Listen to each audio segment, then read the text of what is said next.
вже наших учасників. Ми вже в ефірі, можемо починати.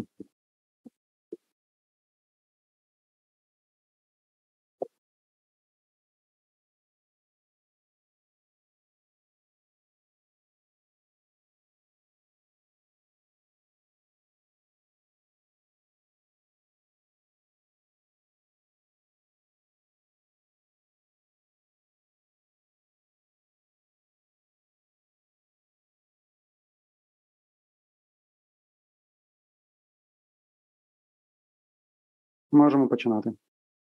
Добрий день. Hello. Good afternoon, all of our today's participants. And let me instantly tell you that this webinar is a bi-language webinar because we have the simultaneous interpretation from Ukrainian into English and from English into Ukrainian. That is why those who are following the webinar in English, you can use the interpretation, for instance. My name is Alexander Kleimanov. I'm the head of television and cinema content department in the project which has the name of Transformation Communications Activity. That is the project of the USAID. And as you know, our project is conducting a competition of socially important content, PITCHUA+. So our today's meeting is devoted to the issues and questions and answers which you, as potential applicants, could have about the preparation of the application for this competition. If you are meeting with us for the first time today and you were absent at our event of the opening of PITCHUA Plus contest, which took place on the 18th of July, I am advising you to see the video recording which we posted at our YouTube channel. The name of the channel is PITCHUA.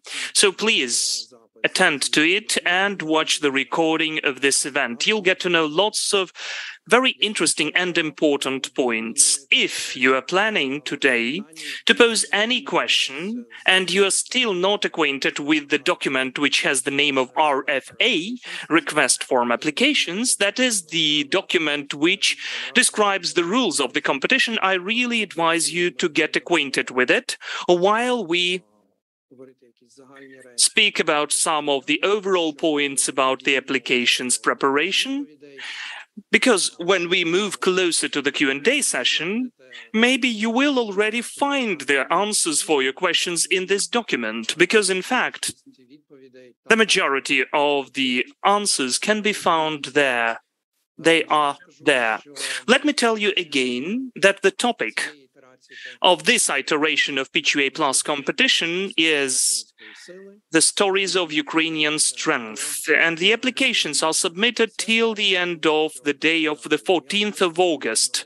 And to submit an application, you need to fill in the form of application, and the link to it is at the website of Detector Media in the chapter of PITCHUA Plus.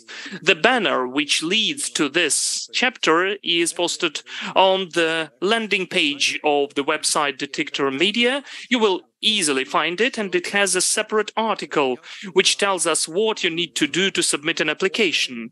There is the link to the application form there, and this link can be found in the RFA document as well, and in lots of other announcements which we have published about this competition. Besides the filled form, you'll need to record a 5-minute video speech with the pitch of your project. That's in a nutshell of what's needed to be done to apply. And today, as I already said, we will answer your questions. I'd like to introduce my colleagues who have joined today.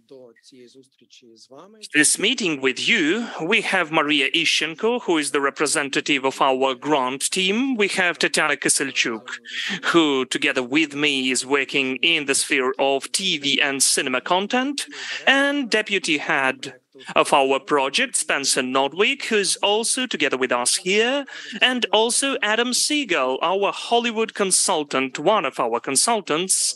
Lots of you have already got acquainted with him. A bit later, during the webinar today, Adam and his colleague Josh Weinstock will tell you about how you should prepare your pitching video in the best way possible, and you will be also able to pose your questions to our Hollywood consultants. And first, we will look through the criteria according to which we'll assess your applications. Then we will look through the application form and we will explain how it should be filled in, how every part of it should be filled in. After that, Maria will present the review of the answers for the questions which were sent by email already.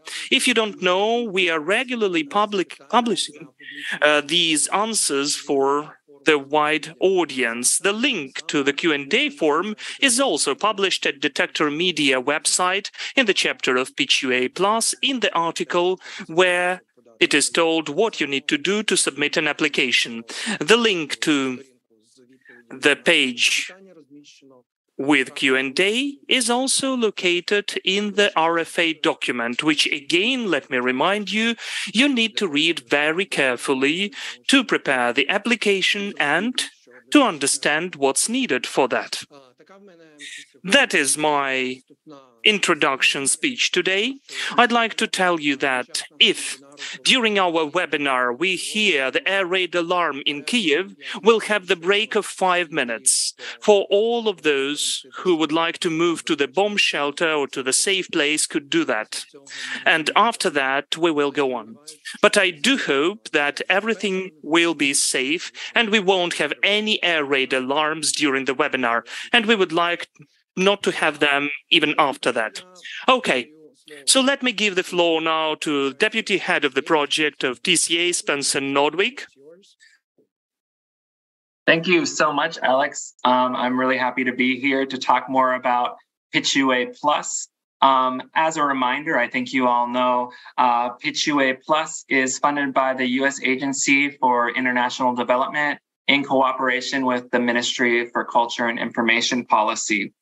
The Transformation Communications activity is a USAID project. It's a 6-year project. And our goal is to partner with the government of Ukraine, civil society, and the private sector to utilize communications initiatives to engage Ukrainians in conversations about the country's democratic transformation and European integration. And the PITCHUA Plus competition is a really powerful way to do that, to partner with you all, the private sector. So we're excited that you're here and that there's so much interest in this initiative.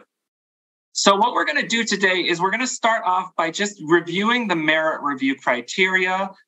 We will review the application form, discuss how to develop a pitching video and get some best practice ideas from our experts, Adam Siegel and members of our team. But we wanted to start with the merit review criteria. So I think it was great. You'll probably hear us say this today and over again. The key to being successful, or part of the key to being successful in this competition, is knowing the rules, knowing the requirements, knowing what the scope of the competition is about. So do definitely review that RFA in full. And one of the most important components of the RFA is Section 5. It's the application merit review criteria. So we're going to cover that. I'd encourage you to print it out, read it once, read it twice, read it 5 times. I have applied for really large grant programming. I've won millions of dollars in grant funding. I've also reviewed thousands of grant applications during my career. And I can tell you that the winning projects typically are those that are going to align really clearly with the merit review criteria. So once you submit your applications, the first step is we are going to have a panel of experts review every single application. And the only criteria that they are going to be evaluating your project on, your application and your pitching video, is what's written in that RFA. In addition, those experts are only going to evaluate based on what's on paper and what's on the video. So it's really important to be very clear and to make your application, stand out among others, make it easy for the evaluators. So I think I mentioned this in the last section, but I would encourage you, once you've written your application, once you've developed your pitching video, sit down and pretend that you're an evaluator and score yourself. Ask yourself question by question, is it clear? Is it obvious? All right. So we'll jump in. The first evaluation criteria is concept, message, design, and approach, or originality and novelty, relevance and impact. And Alex and Adam, feel free to jump in at at any time. But I'm just going to read this because I think it's really important that we pause and really reflect on how we're being evaluated. Okay. So this element, this is a 50-point element. So half of the applications and pitching videos are going to be evaluated against this. It says this element will evaluate how clearly and effectively the applicant has articulated a message that aligns with the Stories of Strength theme of PITCHUA+. So when you're drafting your application, it might be really obvious to you how this relates to Stories of Strength, but think of it as an outsider who might not necessarily know your background, know your project. Think of it from the view of an adjudicator. It's also going to examine whether the proposed concept offers anything new compared to content already produced in the creative market around similar concepts. So if you think that your concept is potentially could be conceived as something similar to something that's already on the market, tell us why it's not. Tell us how it's fresh. Be very explicit. Again, our adjudicators are going to look at that sentence. They're going to look at your application and your pitching video. And based on the information that you've given us, you need to help us, believe that this is new and fresh content, right? We want, new creative products.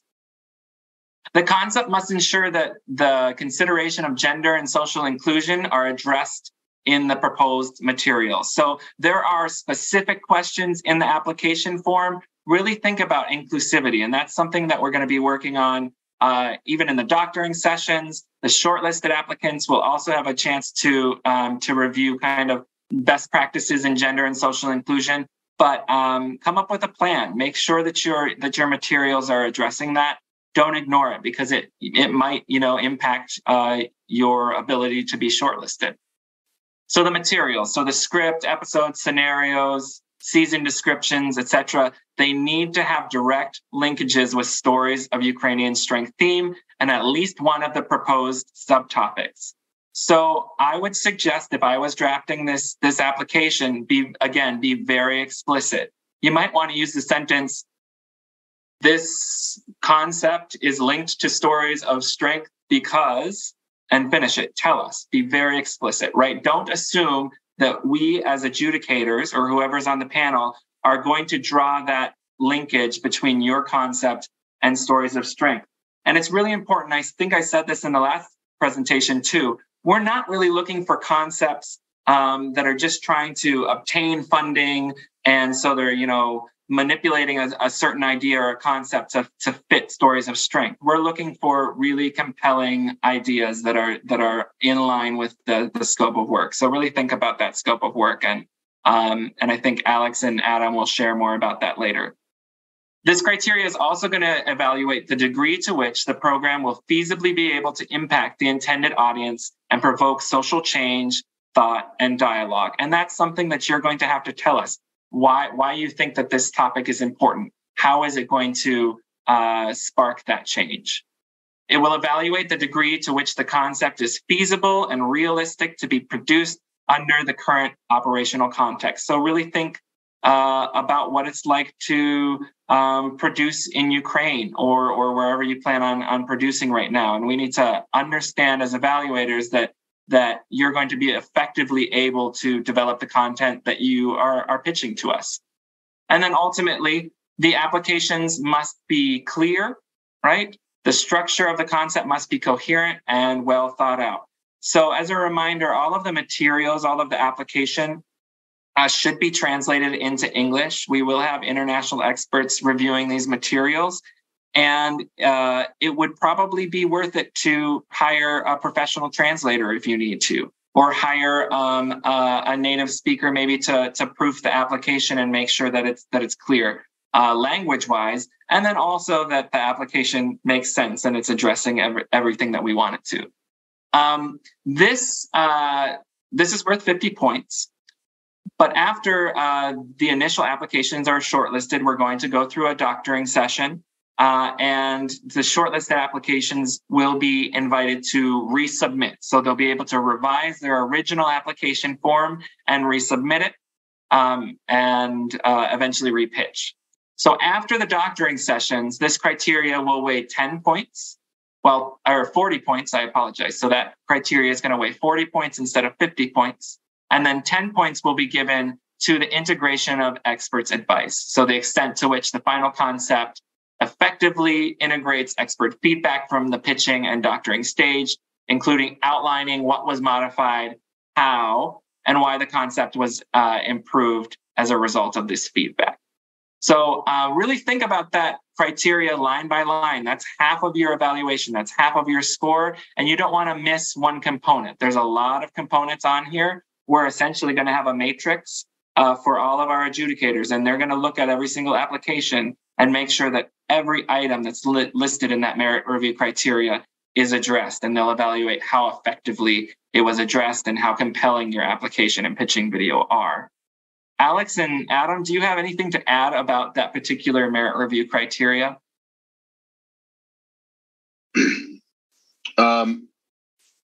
The only thing I would add, and it's just slight, but it's the idea that the flexibility or the collaboration aspect of it is what we're evaluating. It doesn't mean that we're saying we want you to make it a certain way. What we're saying is we're really just sort of seeing your ability to take ideas and understand sort of really, how does that get you to the final product in sort of a better way or a better approach. So we're not looking to make it for you. We're really just giving advice to see how best to achieve your goals that you state. And that's also partly what we're testing. We're really trying to understand, do you have real goals at this? Are you really trying to say what you're saying? You know what I mean? So it's something much more about, it's not necessarily about even, well, maybe you understood it, but you didn't execute it the right way or something. That's not so much the issue. It's the issue of, is this really what you're doing? And is this really your goal? Because I think that sometimes we find is that people will say, oh yeah, we're doing these themes, but really they're not. Like, it's not that important. And that's what we're sort of just trying to measure. Я теж додам. Let me add as well. What you should think about when you are creating your application, pose a question for yourself. How many similar applications will be submitted by other participants? Will your application unique in some specific topic, or will it raise any problem or issue which maybe no one would even guess to raise that it should be raised, or maybe it could be done in the format of audiovisual product? Just think how unique your proposal is. And if you take the topic which in fact is obvious and you won't be the only applicant who takes it, still think how original your application will be, why it is better than all the rest, which will also be considered by our judges. So definitely think about that, because according to the experience of PITCHUA, I can tell you that we have up to dozens of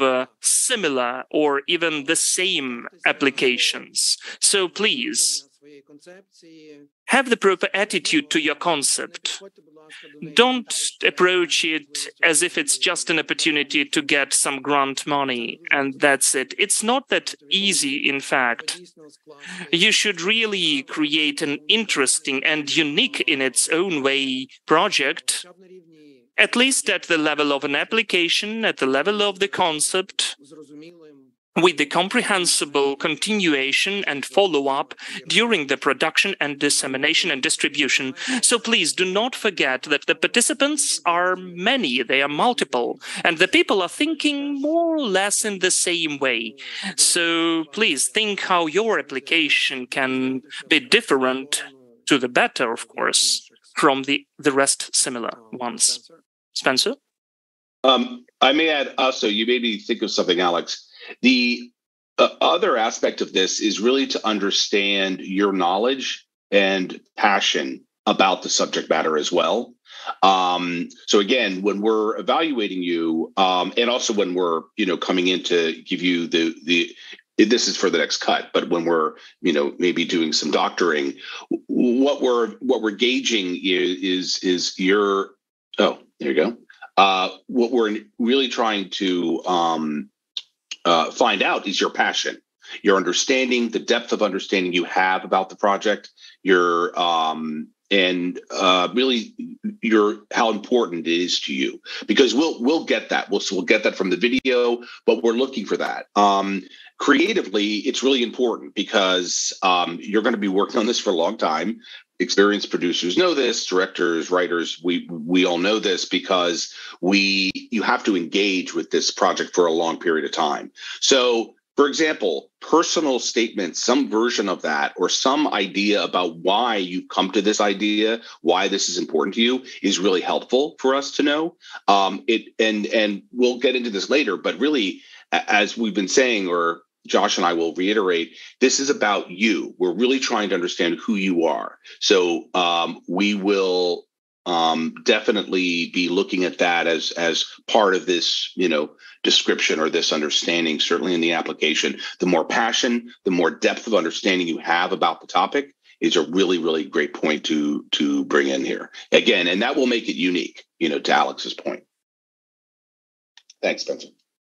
Great. Thank you so much for those insights, Adam and Alex. The next 30-point criteria is target audience and distribution, which is 30 points. So we're weighing on this really heavily.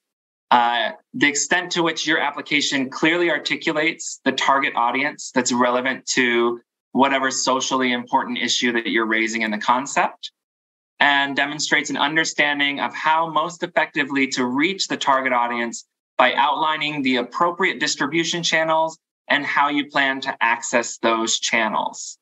So we're really looking for demonstration on a concrete plan of how you're going to actually get this content out there, right? How is this content appropriate for the audience that you say that you're targeting? So think about who you're trying to reach and articulate that to us, make it obvious, come with a plan. The degree to which the activity may feasibly reach new audiences, right? Retain attention and encourage new thinking with target audiences. So we really wanted to emphasize that the content shouldn't only be targeted toward audiences or demographics that are already watching your content or that are already on your platform. We want to expand that or reach new audiences, or at least provoke new thoughts and new dialogue within the audiences that you already have, the following that you already have. Applications should consider the Ukrainian audience in the context of war, as well as potential reception in a post-war context. And be explicit about that. Tell us what considerations you're making and why this is appropriate. Maybe what adaptations you plan to make. Maybe what research you undertook to develop your concept, right? It's going to evaluate the degree to which the proposed activity will be relevant to the intended audience in the proposed format and the concept, specifically indicating the topics and problems that will be relevant to Ukrainian society. So tell us why it's relevant. Tell us why your concept is appropriate for the Ukrainian audience. Alex and Adam, I'm sure that you have something to say about target audience and distribution.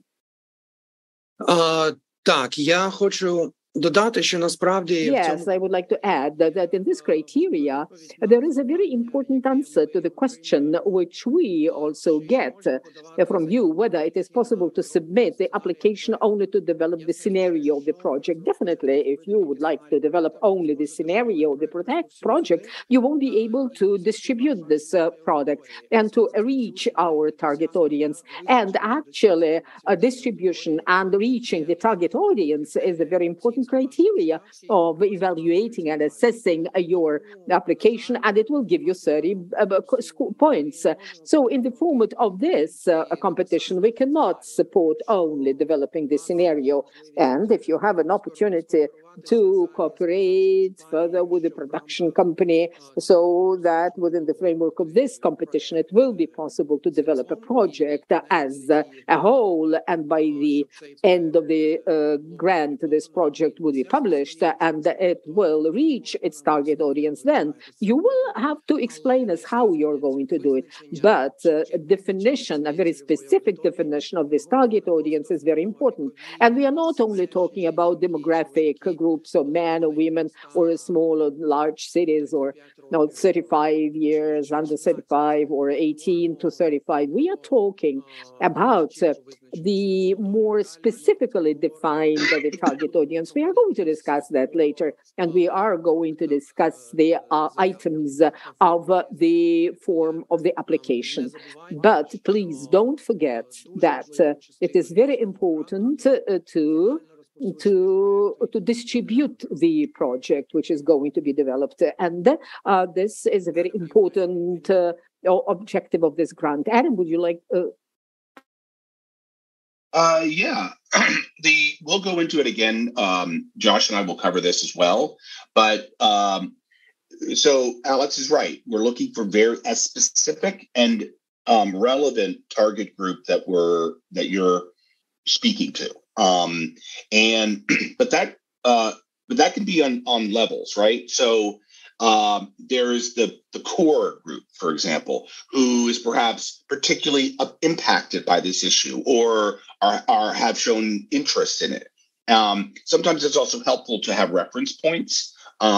It's like a show like this that was dealing with issues for young people or issues, for women in this sort of category and in this part of the country. And we expect or we anticipate this would be our core audience, and that's the layers, we also anticipate that there'll be a larger secondary audience that we would also want to reach, or we also intend to reach, and that we would do that obviously in the marketing and all the other things of it. But you can include that sort of larger market because we understand that, and any producer knows this, right? You have your core audience that you're really sort of seeking to target, make sure that they're on board and they get it. But some projects might actually speak to larger audiences, and obviously it really depends on the subject matter. It depends on the project, but it is okay to sort of list it. But we just want to understand your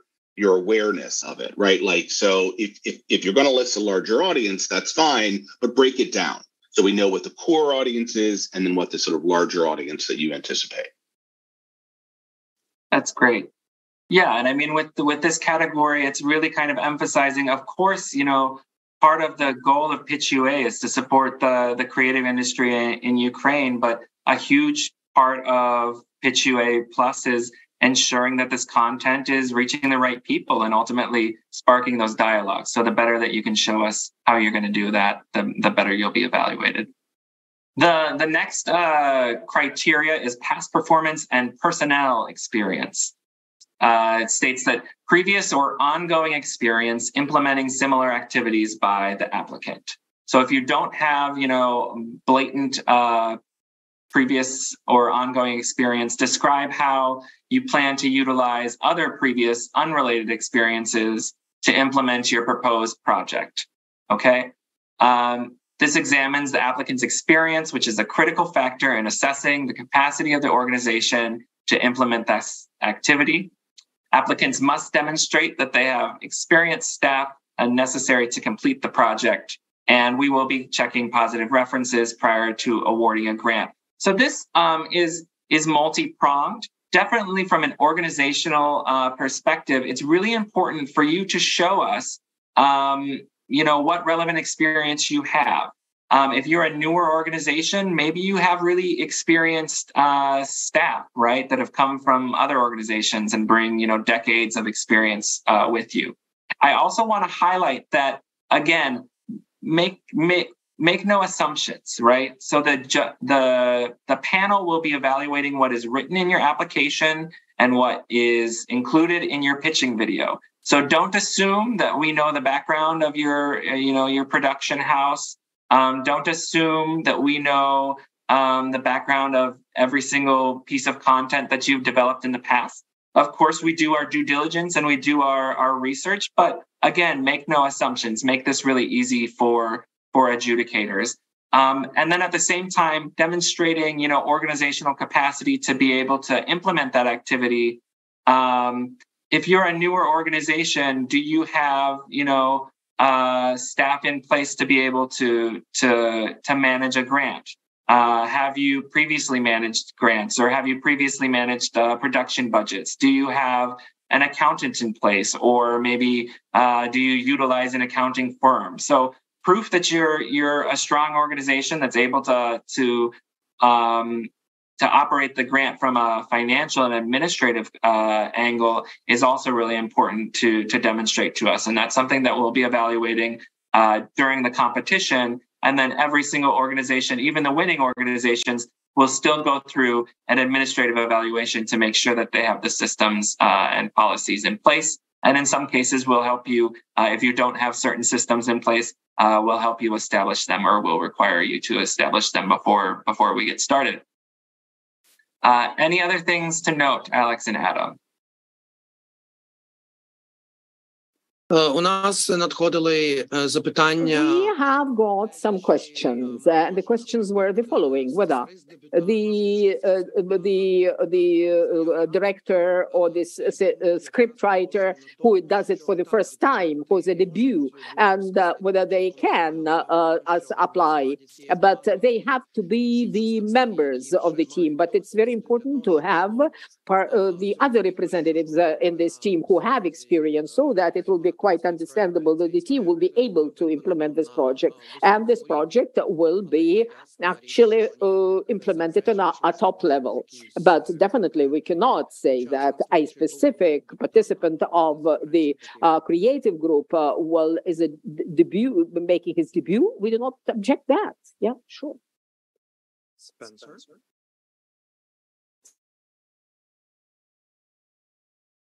Great. So if there's no other comments, we'll just go to the last 10 criteria, which are actually bonus points. So do not ignore this criteria. It's something new in this iteration of PITCHUA Plus. And we really wanted you to think creatively.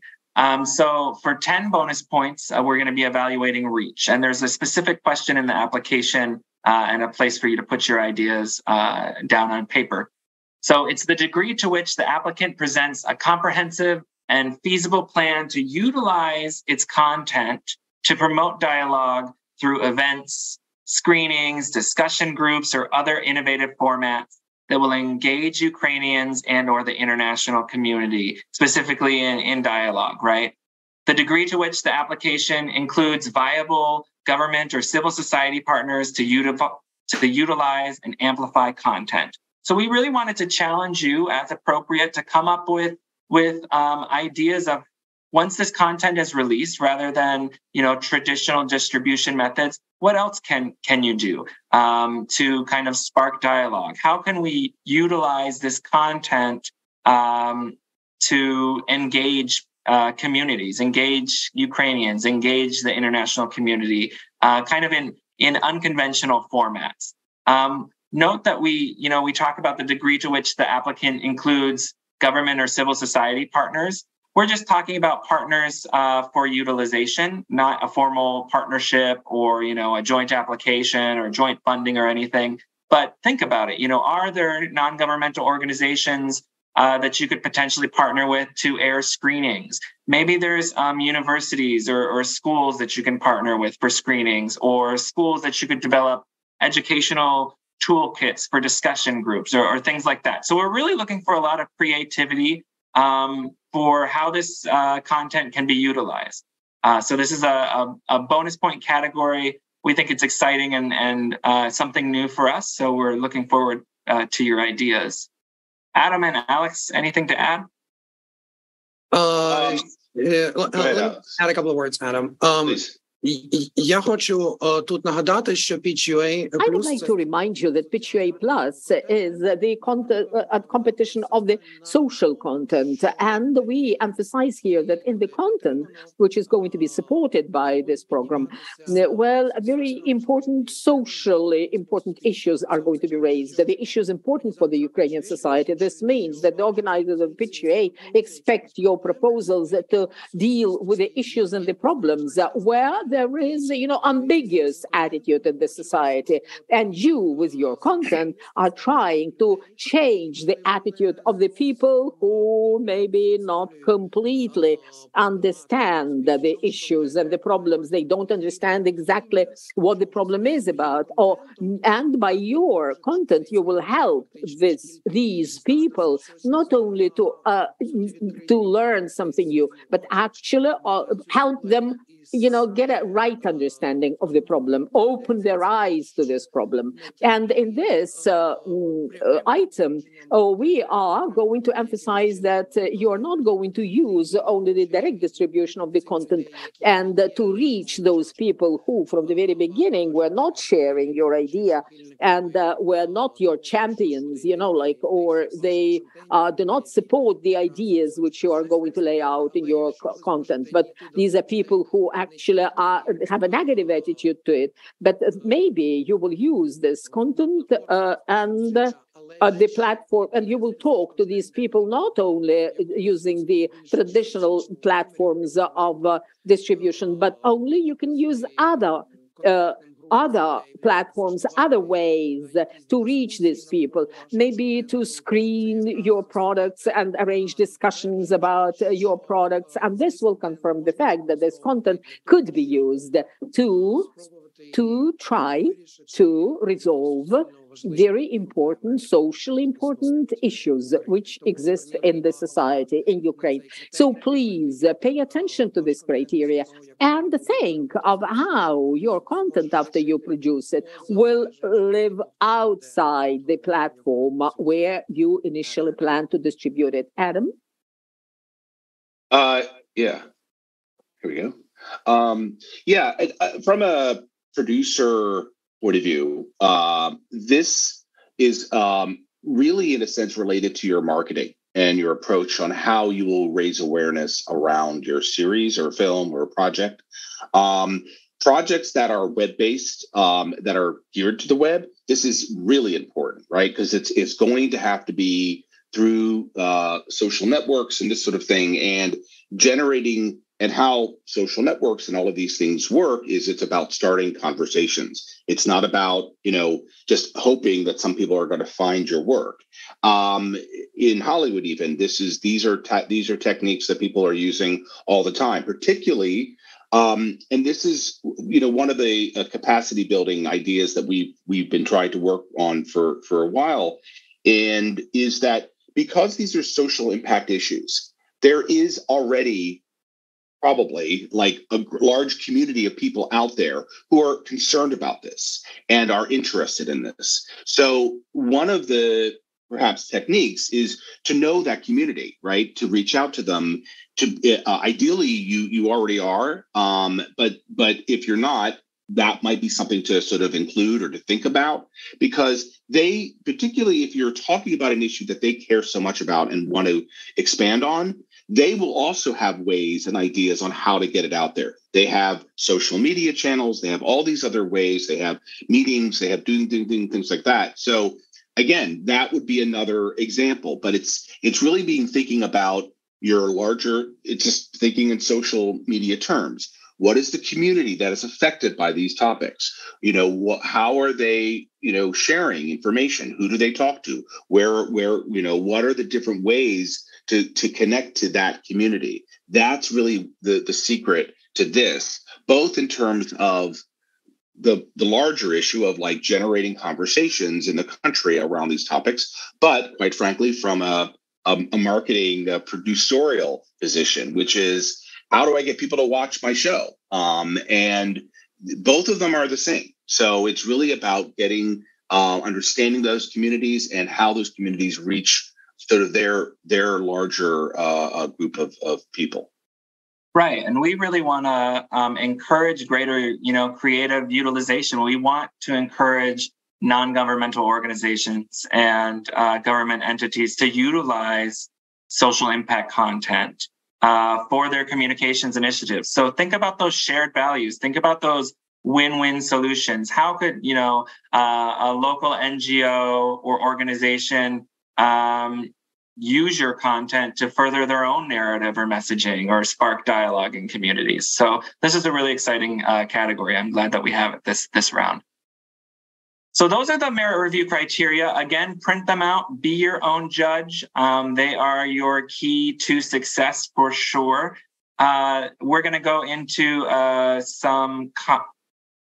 into the actual application form. So the application form, again, we'll have your printed application form out and the merit review criteria right beside it. So every single question that you're answering, right, should correspond and feed into that merit review criteria. And my best advice is make it obvious. So I'm going to kick it over to Alex. Now we will look through the application form, and instantly now you can open it at your PCs. The link to this form, if you haven't still filled it in, or maybe didn't even looked at it, and I'm sure that you haven't filled it, the link to this form can be found at the Detector Media website at the chapter of PITCHUA Plus. You will see a big ad banner there, PITCHUA Plus and application submission. There is an article, how you should submit an application there, and there is the link to the application form there. So let us look through it point by point, and I will quickly explain how you should fill it in, those points. But I can see that there are questions from you already. I would like to tell you instantly that some of the questions already answered in the document of RFA, Request for Applications. This is the document which includes the rules of this competition. This document definitely needs to be read maybe even more than once before you prepare your application. The link to this document can also be found at the website of Detector Media in the chapter of PITCHUA Plus. So please, if you haven't read it, read it through, because the answers to many of your questions are already there. You will be able to find them there. Okay. The application form. The form, first of all, you need to write your email, and we will write to you, get in touch with you using this email, then your organization name on behalf of which you submit your application. Please be very careful. If you are the winner, we will definitely award the grant contract with this very organization. So if you have several organizations and if you have any doubts, please think in advance which organization exactly needs to be mentioned. Do not forget that affiliate organizations or united organizations into one media group can submit only one application from the whole group. So if you have several smaller companies which are united in one, only one application can be submitted from this big company. Don't forget about that. The project title, well, obviously, it shouldn't be the final one. It is just a working title, which you are submitting your project with. Section 1, General Information. Key contact person and his or her title is the person with whom we'll get in touch with during the whole competition about any of the issues. It's highly desirable that this person understands English. date the organization was founded and registration status. That's a simple question. Obviously, you're writing when your organization was founded and what's the status of your organization. The next point is office address, where you are located. The phone number should be working and which we could use to get in touch with you. In any case, it's highly desirable to have some messenger at this number as well, but it's not compulsory. We'll get in touch in any possible way if it is needed. Your email, please make sure that it is a working one, that you did not have any mistakes, because we cannot check your email. So if you write the wrong email, we'll have an issue to communicate with you. If your company has a website, please write it down as well. It is written that it's a compulsory field.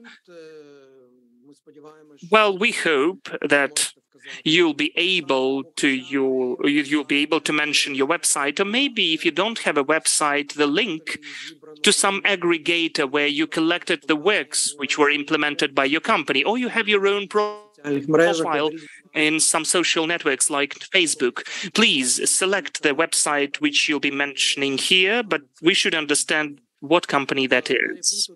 Then point 1.7 asks you whether you are affiliated with any other organization. Then you'll need to indicate that here.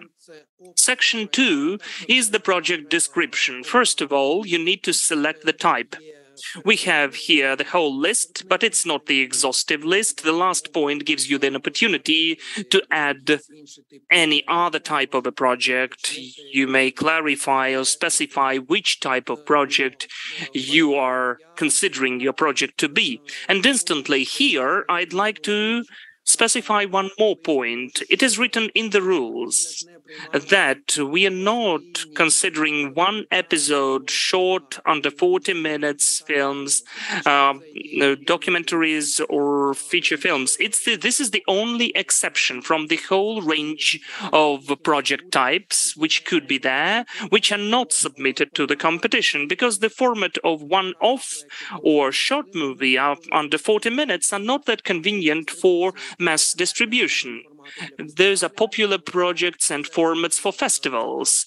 But still, the task of PITCHUA competition is to take content to the wider audience. It will be really hard for you to show some short feature documentary on TV and to gather wider audience.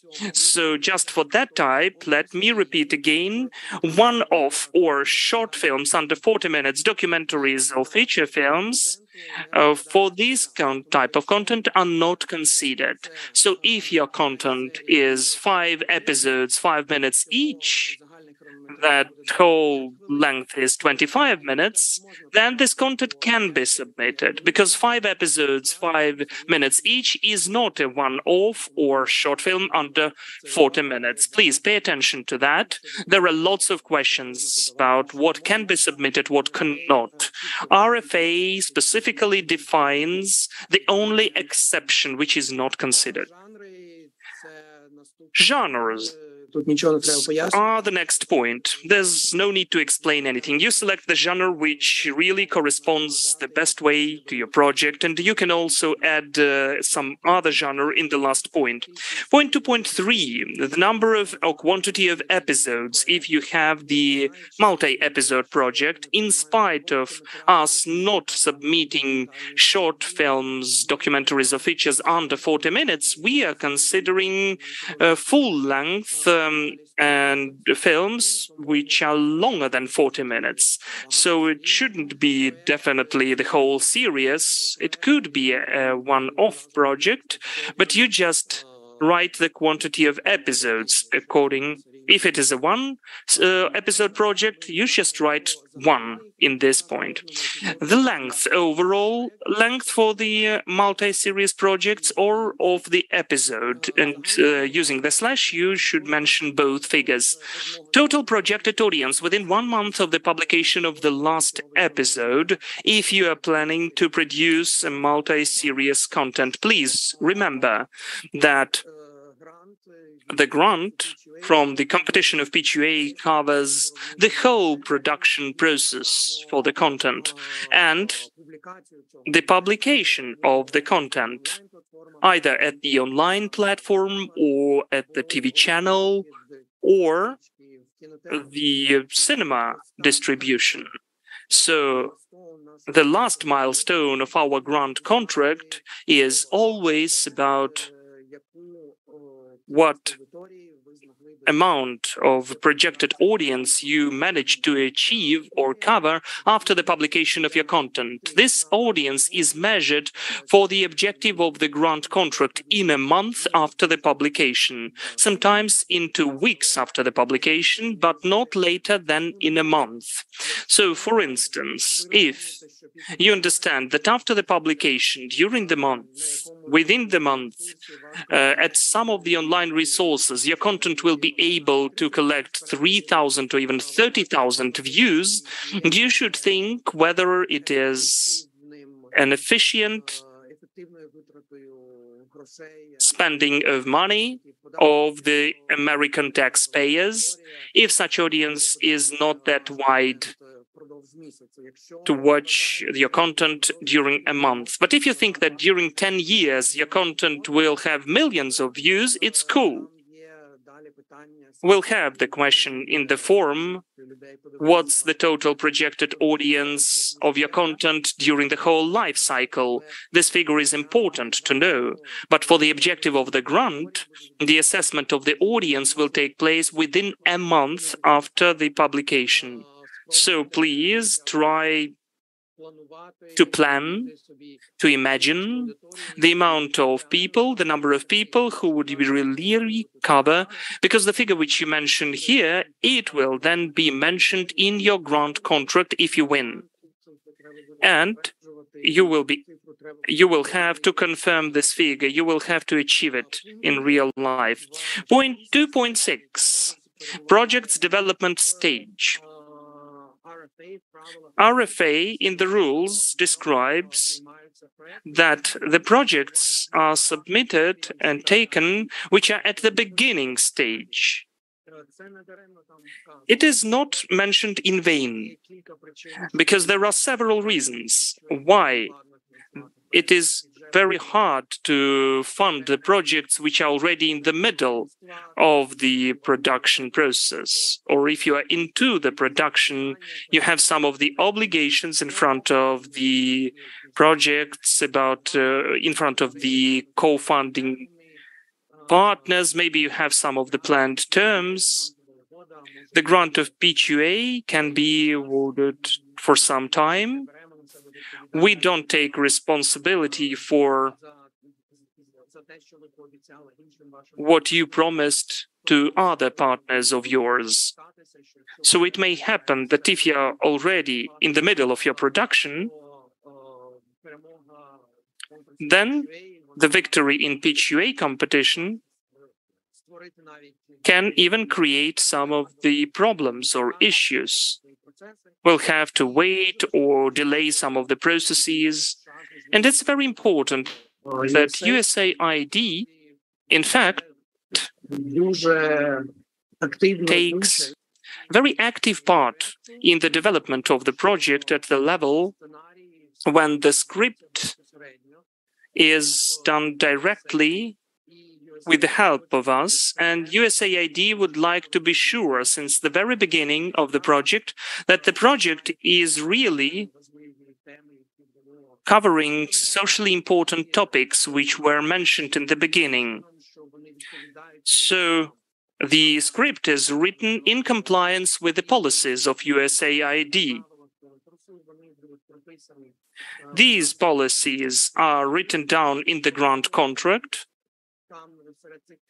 That is why among those policies there is the ban for graphic content of violence, the ban for sexual content. There cannot be told about abortions in the content. Those are the rules from the USAID, and we cannot change them. So we have already questions why those restrictions exist. Well, because those are the rules for this grant. If you would like to have in your content some violent episode or very sexually explicit content, then you will have to select a different organization which will be able to fund the production of your project. So you mentioned the stage of the development of your project. It could be 0 stage because you're just beginning the development. Maybe you've already done something. Maybe you've got some of the script developed. Please.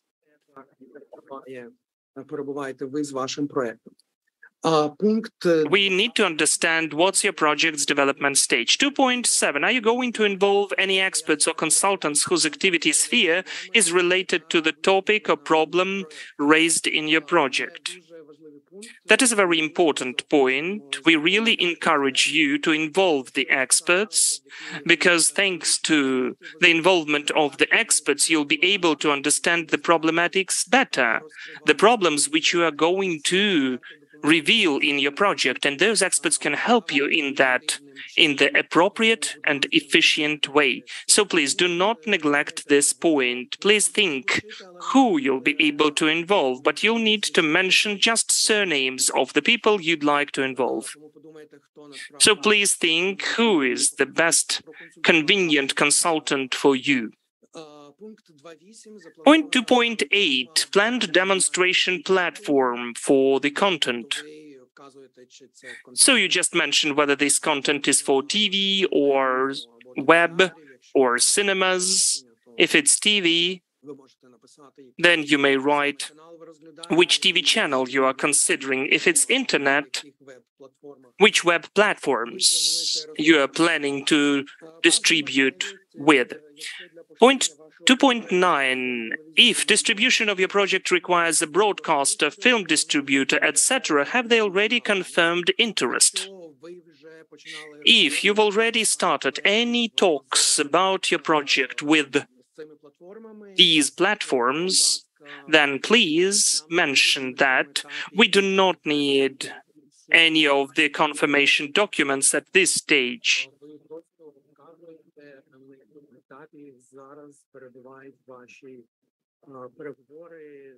You just mentioned what's the stage of the negotiations with the potential distributors of your content. 2.10 is logline up to 200 words. You know what logline is. You need to, in a couple of sentences, you need to say what will take place in your project setting, the protagonist, maybe the goal, the obstacle, and stakes. I think that you won't even be able to describe the stakes in the logline. It should be described in synopsis. But out of your logline, you need to understand specifically what your project is about, what will take place there. 2.11 is the target audience related to the socially important issue raised in your project. Please be specific about who will need to see your project and why, up to approximately 100 of words. This is what we already mentioned above. This is the specific audience which you consider to be compulsory, which should see a project, because you would like to reach this very audience with what you're telling about, because it's for them important to get to know about some problem, to see it under a different angle or with a different perspective, to get to know some of the facts. So please elaborate enough defining this part of your target audience. 2.12, provide a brief strategy or rationale for reaching the target audience up to 200 words. That's what's needed to be done as well, because if you define some specific audience, it would be interesting to get to know how you are planning to bring your content to those people, or how those people will get to know that this content is shown on TV.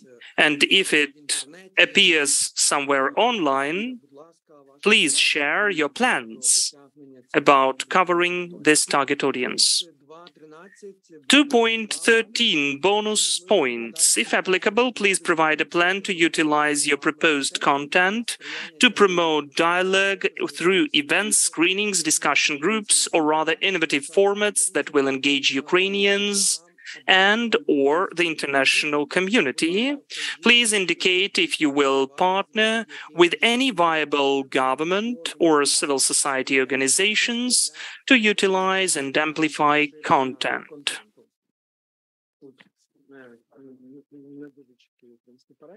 Well, the Ukrainian translation of this point is not the best, in fact, but still, it is obvious that we are expecting that you'll be able to clarify what was mentioned before.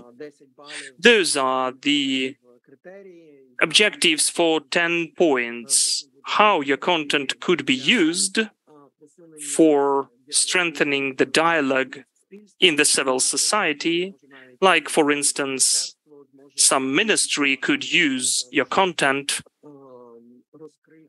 to reveal the problem which the state is planning to solve. This could be the Ministry of Foreign Affairs, which, thanks to your content abroad, can solve some of the Ukrainian problematics or tell about them, which some of the countries people don't know or have a wrong opinion. That's what we mean under this point. Пункт 2.14.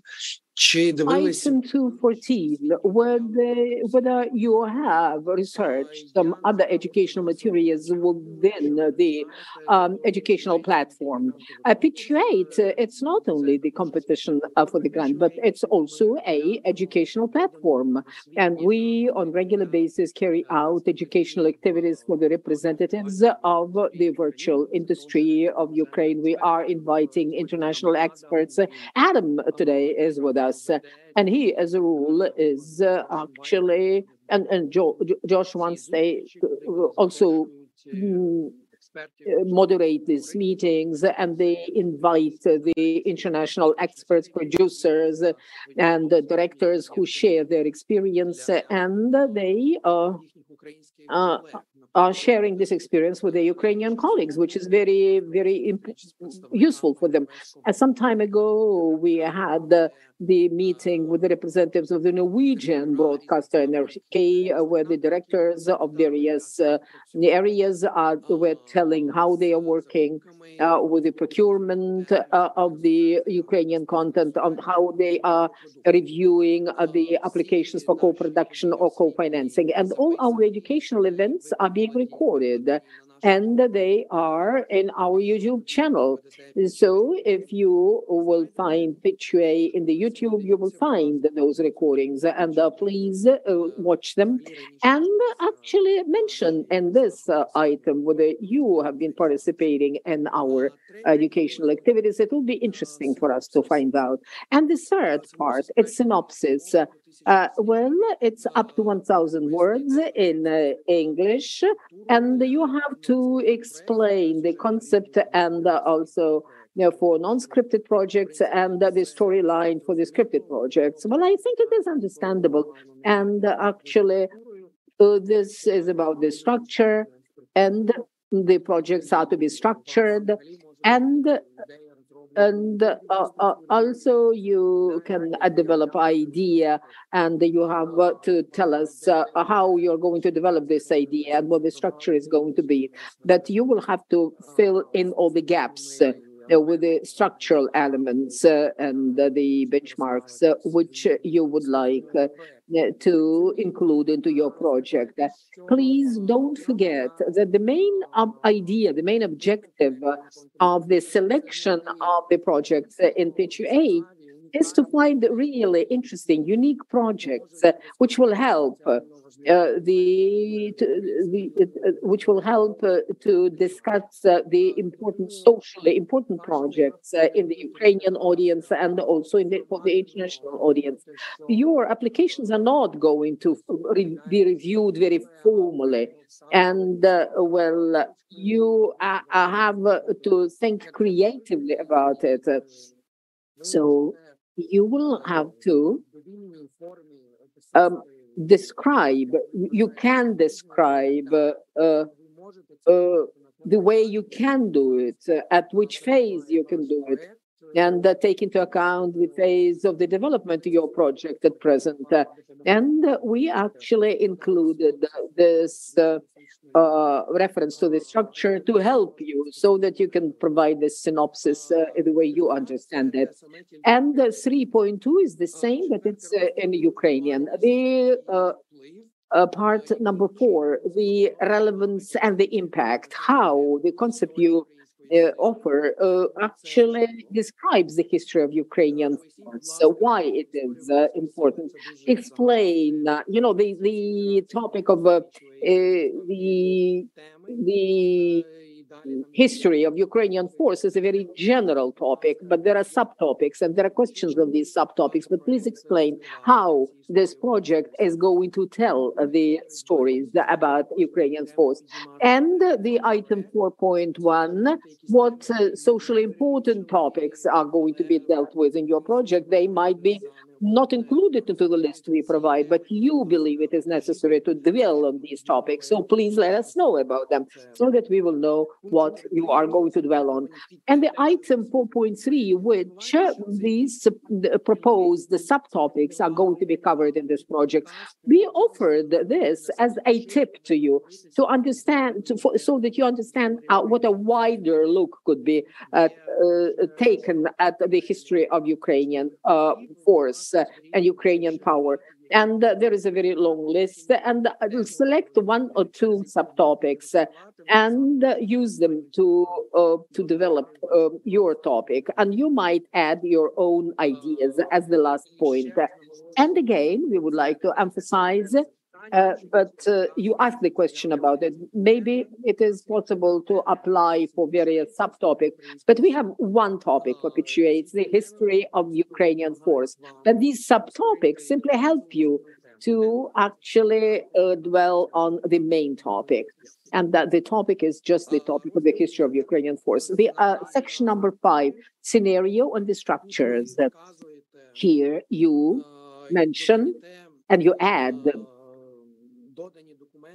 all the documents so that we can read them very attentively. You can choose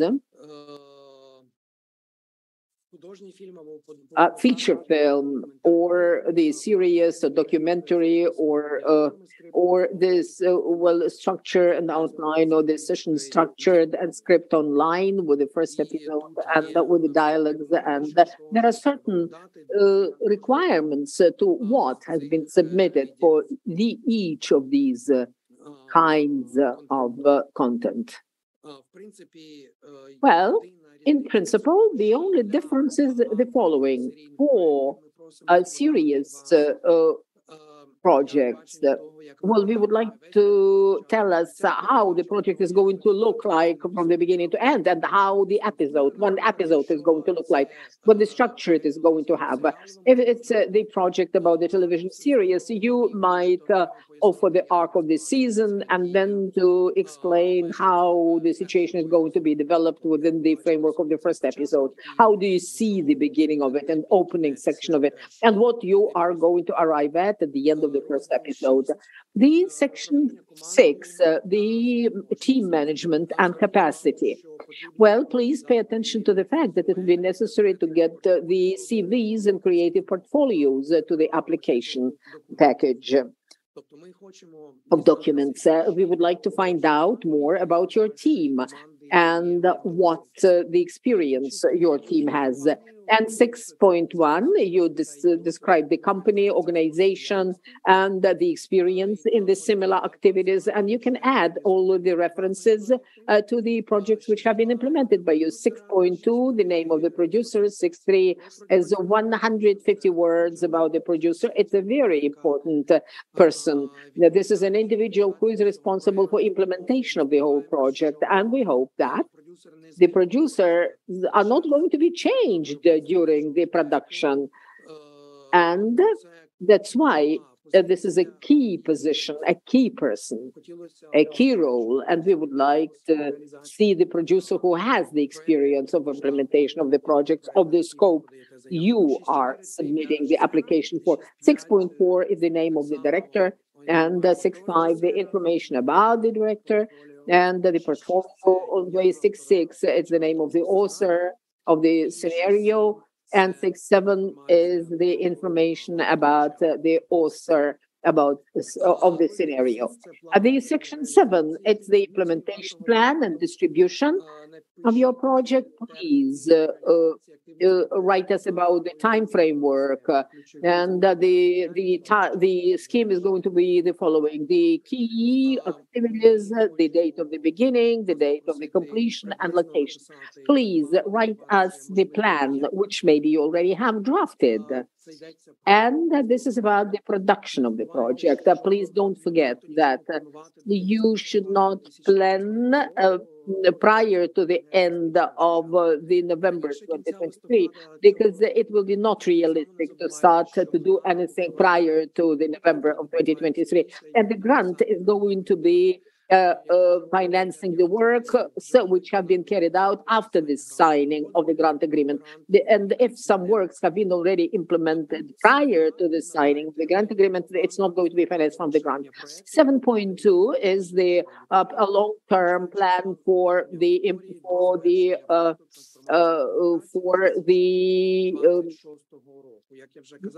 distribution of the project. And the grant agreement is going to mention the audience which you will be able to reach within the first months of the project. But most probably you are going to have a much long-term plan, which is more for 1 month. So you will have to tell us, how do you see the life of your project after it is being produced, after it's being screened? And the budget, number 8. We are going to request a submission of the budget only from those who have been shortlisted. At this phase, we are asking about the general, information about the budget, just the number, of your budget. And 8.1, you have to mark the field which complies with the financing which you are requiring and requesting. There are 2 types of financing, as you are aware of, which are possible under the conditions of the PITCHUA grant. One of them, if the budget of your project is under $200,000, then theoretically you can get a grant which will cover the whole amount of your budget, all the cost estimates. But if your project has a budget of over $200,000, you will have to look for the partners for co-finance it. So here you will mark whether your budget is under $200,000 or it's more than $200,000. And then you can add in 8.2 to add some other explanations about the phase of your negotiations with the partners, about on co-production of co-financing. If your project is large scale, like for example, it's a serial or the feature film with a large budget, and that maybe you have already attracted certain funds, you can give an explanation here in the item 8.2. And the item 8.3 requires to tell us about the budget and break it down, and to actually mention how much you expect to get from the grant, which you would like to get. And the B is the general amount of US dollars, taking into account other sources of financing. You might have already this financing, or you will have to find them. So here you are mentioning the amounts of financing from other participants of the project who might provide co-financing to you. Now you sum up all these numbers and you mention the full budget if you are going to engage other partners to finance your project. And here there is additional item, and there is a question about the cost of one episode in US dollars. If you have a series, please mention the cost of one episode. 8.4, please tell us about the source of co-financing, other grants or private sector or contributions, your personal contribution as the beneficiary of the grant, and also the plan of looking for co-financing. If you are planning a large-scale project and the budget is more than $200,000, please, if you win, we, first of all, will be able to provide you with the $50,000 so that you will be able to create a pilot about some sort of a pilot of your project. It could be a pilot of various formats. You will decide what sort of format you are going to use for the pilot. But it's very important to have audiovisual content, which will help you to find other partners for co-financing of your project. But again, please don't forget that the project is working only until January 2026. But if you envisage a long time will be needed to find the partners, most probably you won't be able to implement this project within the timeline of this project. So please think about the partners which will co-finance your project if the budget is large. And the instruction of the to create the video, but I think that George Weinstock are going to tell you how it is better to develop the video pitch, which you will have to record. It's a video for 5 minutes long. You can record it in whatever manner through interface Zoom, or you can shoot a special video. This is your decision, and then you provide us with the link. And we put it in the YouTube, and you send us the link where we can watch this video. And then you will have to mention that you do not have any conflict of interest with the staff of the Chemonics company, and all the staff of the project PCA are the staff of the Chemonics. They are the organizers of the PITCHUA competition, and we would like to also ask you to attach the resumes of the key personnel, creative personnel in English. So these are all the items of the application which we have introduced to you. And now I would like to give the floor to my colleague, Maria Ishchenko, and we are going to start answering the questions which you have sent us. And then we are going to answer your questions, which we are writing now in the chat. Maria, please. Good afternoon.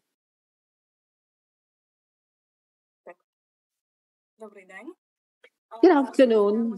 Now we are going to give the answers to the questions which we have obtained. Or maybe we have some specific questions which were sent by you. And today, this is the last day of accepting the questions from you. Even if we get these questions today, we will be able to give the answers to them in the nearest future. And we will be able to do it personally, and also to publish these answers. So you will get those answers quite soon. So the main questions were about the projects which could be submitted to the competition PITCHUA Plus. And the first question is whether the TCA, we have received the question about various ideas where the applicants were asking the advice, which idea would be the best fitting to this competition. But I would like to remind you that we cannot provide you the advice, and we cannot say which project will be most successful or which project will get the most of the scores within this competition. Because if we give these answers, we are not going to provide the level playing field for all the participants of this competition. So we would like to give you an advice. Please look at RFA and also look at the rules of applying, which we have told you about at the beginning of our session. Please read those materials very carefully and attentively, and you will understand where your project is going to be successful. And also the topic is the main topic is the topic of the stories of Ukrainian strengths.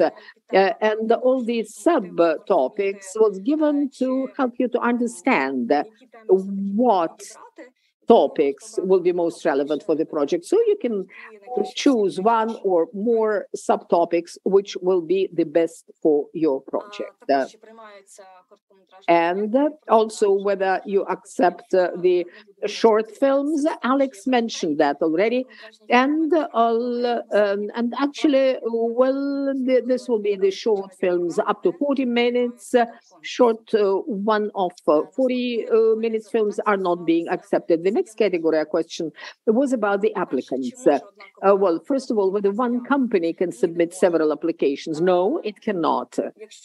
And as Alex said, that there is a group of companies which has several companies which make it up, or several departments.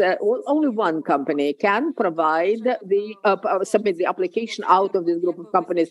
So it will depend on you who is going to submit the application. And the same is about several topics. One company or group of companies can submit an application for one theme and another for another subtopic. But only one applicant can provide the application from the group. Are there any restrictions for those who have won PITCHUA competition before? No, there are no restrictions. So you can apply as well for this grant competition, but you cannot apply the same project or the continuation of the same project which we have already funded. You can apply with your new project or the project which has been changed and suits the topic of stories of Ukrainian strength and submit it again. So we don't have any restrictions about that. The next question, which we really frequently saw, was about whether it is compulsory for private entrepreneurs to submit a project if they do not have full-time employees. RFA says that private entrepreneurs should demonstrate an organizational and staffing structure to constitute full organizational abilities.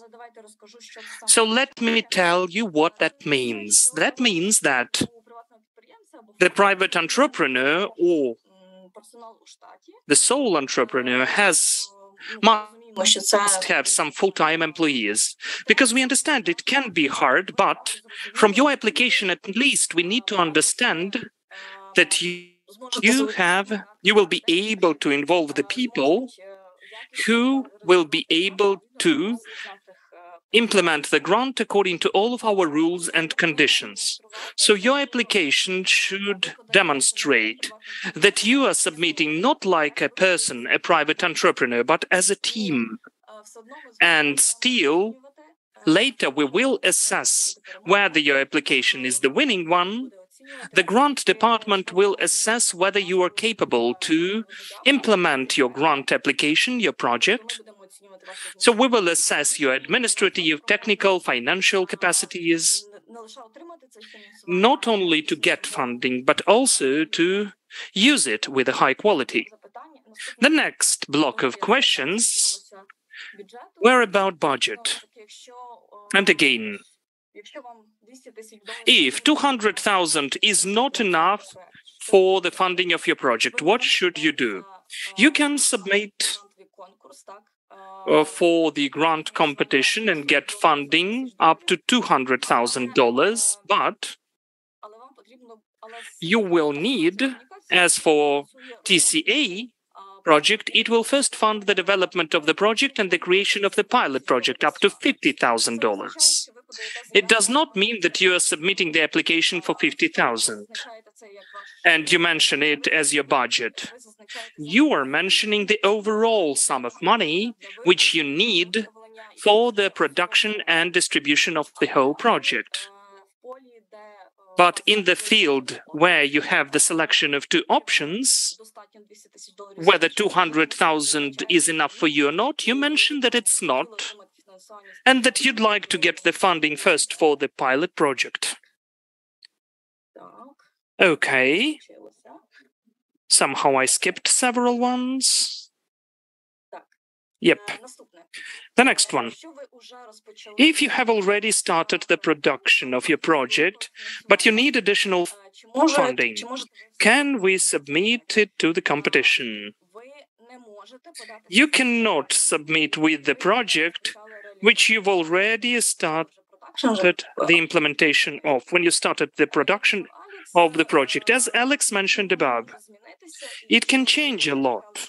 So if you started the production, you will get some complications that maybe even you will have to do everything from scratch, because your projects need to be compliant to the rules of USAID and their requirements. And also you need to use the recommendations of our involved experts in the process from the beginning till the end. So still you can submit your project, but if you had some of the work, you will need to rework on that. It would be better to submit new projects.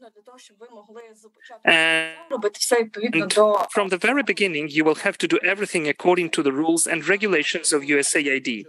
Maria, I'd like to add here, if no one can prohibit you or ban you to submit a project to the competition, if you think that you can be compliant with everything what's written in RFA, and to some extent you already started the production process, you can submit this project. If you think that it's really a unique, important project, and it needs to be funded by this grant, the expert jury will definitely consider your application and will tell you your decision. But still, you need to understand what I mentioned above and what Maria just said, that if you're already at the production stage, then the victory in the competition of PITCHUA will make you introduce certain changes to what you've already done in your project. So you maybe wouldn't even be ready to do that. It can also impact the timeline of the production, some of your obligations before the third parties, and it will create certain complications. So we are just saying that it's hard for us to fund the projects which are already in the production stage, and it is hard to introduce any changes in them. Please mind that. And also, the project of TCA within PITCHUA Plus competition cannot cover your previous debts or obligations which you had before to produce some kind of content. If you started already the production and you need to cover some expenses which you already had for this production, we won't be able to compensate them. So please take that into consideration as well. Hi, I'll just jump in on that question. I think we will consult internally and provide this guidance in written. It will be posted on our question and answer online, because I think we're looking at the competition rules and want to make sure that things are clear. So early next week, this question will be answered in writing online. It might vary from what we just said. So I'm just the production question. The production question, in particular related to production. So this was a good one. It looks like we had some differing interpretations even on TCA, and we want to make sure we're all on the same page. We will put that in writing. And if any modifications to the RFA are required, we will also circulate those regarding this.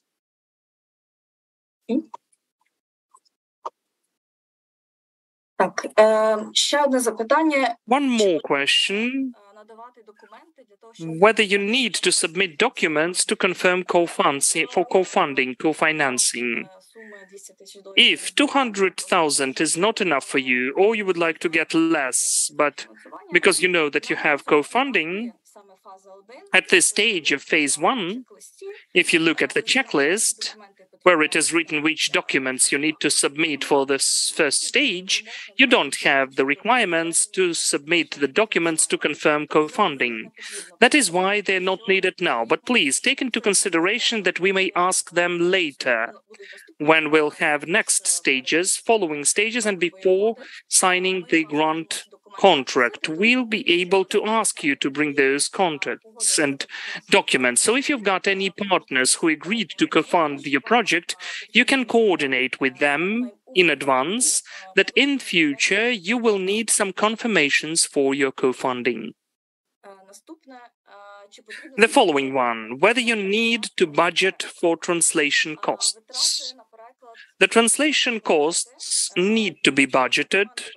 If your team is working, a Ukrainian-speaking team, and all of your products are done in Ukrainian, and your content should be for the Ukrainian audience, so all of the artifacts, all of the products which you produce within the grant will be in Ukrainian, please take into consideration that all the documents, scripts, outlines, log lines, any documents to confirm this or that stage of your production implementation should be submitted in English as well. Why? Because we'll work with the experts and also to confirm them at USAID, to approve them there. So those documents should be in English as well. You need to budget your project and to take into consideration translation costs of the products you are going to produce. But take into account that we cannot compensate translation costs if you have them before signing the grant contract. So if you involve translators now to help you translate the application or translate the video for the pitching, unfortunately, we cannot reimburse those expenses, only the ones which will emerge after awarding the grant contract. And let me add, not only the documents, do not forget that you will need to provide subtitles for all of the video materials you are submitting. And you will submit, in case of funding of the project, them at different stages of editing, the first cut, then the next one, then the final cut, and in each editing stage you will need to subtitle those videos, because those will be watched by the international consultants who will be working with you. So please do not forget about that, for it not to be a surprise for you then. Please think that everything that you will be producing during the grant contract will be two language, Ukrainian and English. Okay, thank you. Can you involve partners in the project? Yes, you can involve them, including the partners who are providing co-funding or just the partners who are helping in the organization of this or that project. But you need to remember, if you involve co-funding, USAID has certain requirements to the grant contract, and you will need to think well how you compare the obligations before USAID with the obligations before your partners of co-funding. And also, as for pitching video, if you don't know English, or it is hard for you to fully and with high quality reveal or reflect your video in English, you can provide the pitching video in Ukrainian. However, it is obligatory to provide the voiceover or subtitles in English, as your videos will be watched by our international consultants and experts, including the employees of TCA.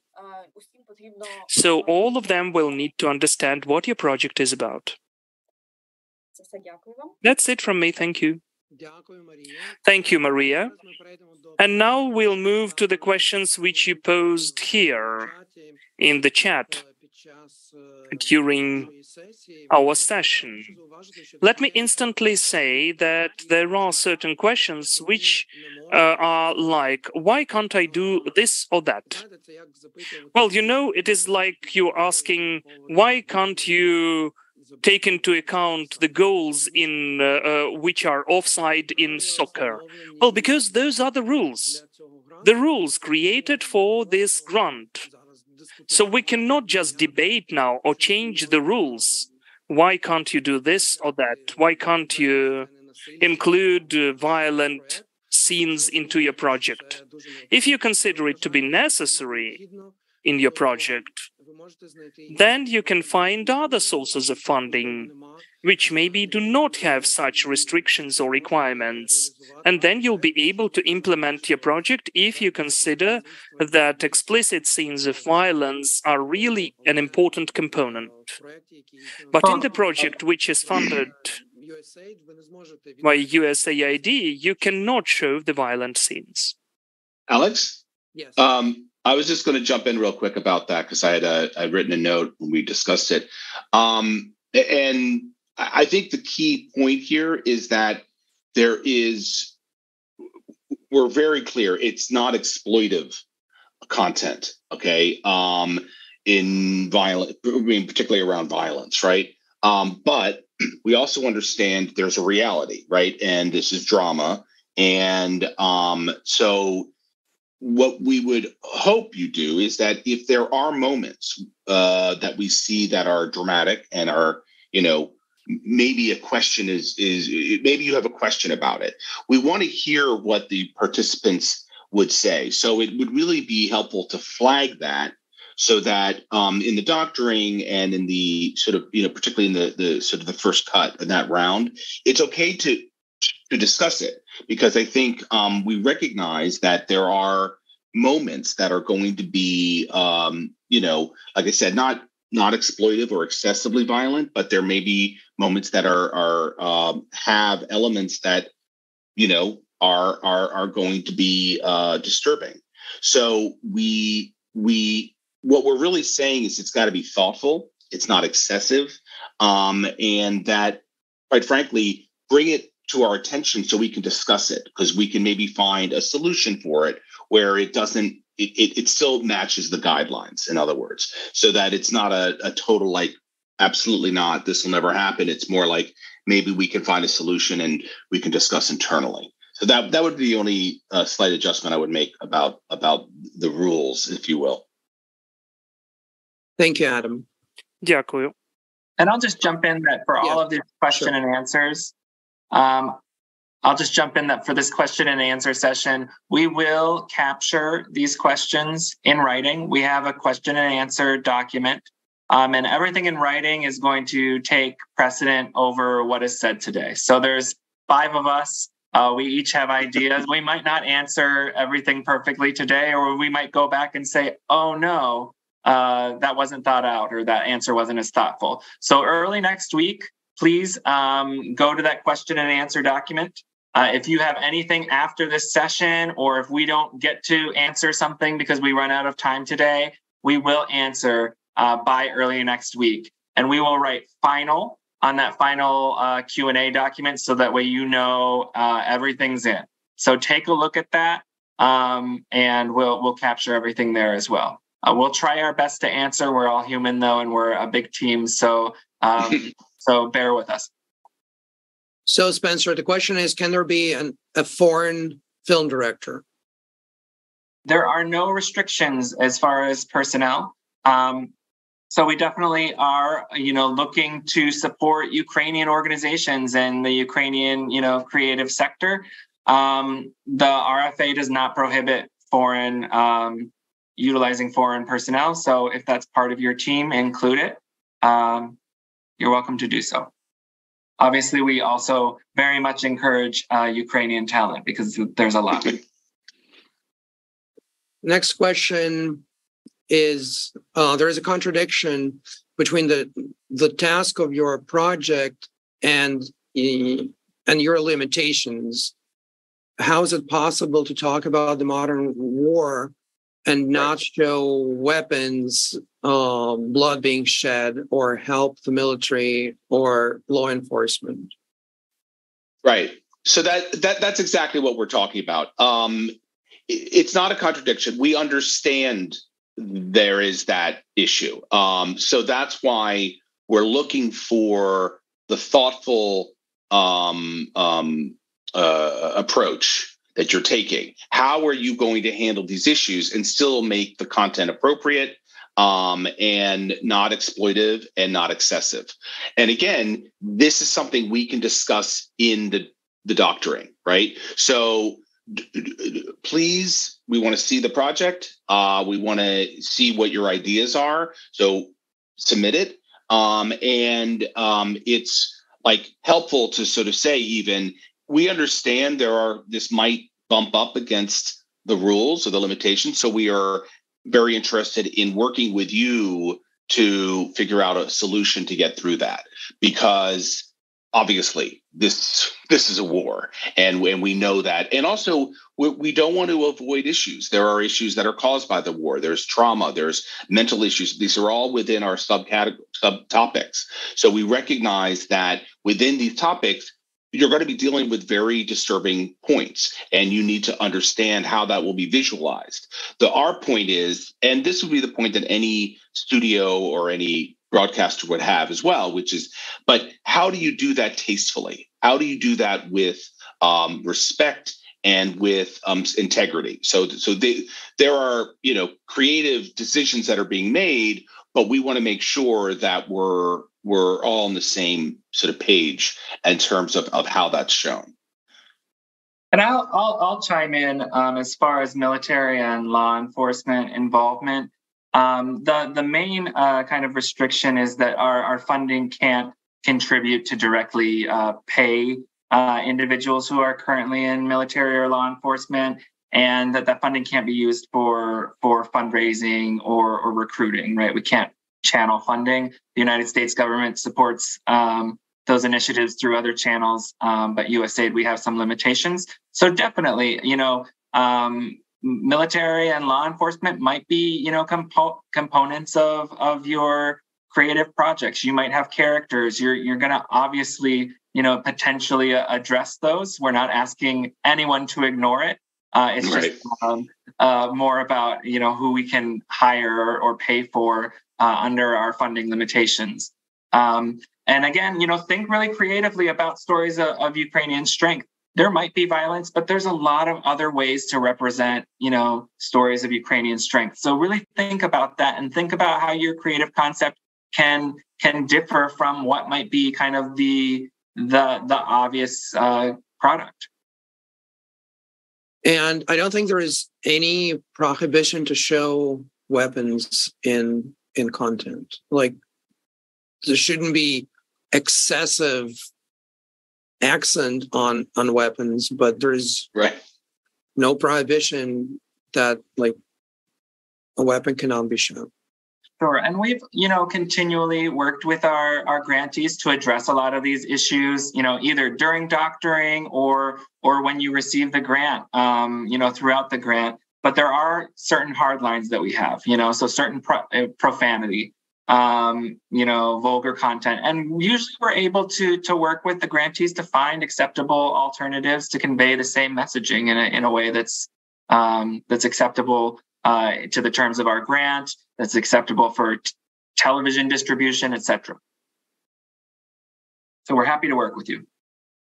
Yeah, and I think that's the key point, everyone, is that please ask these questions. Don't not apply because you think this might be an issue. Raise it. We will talk about it.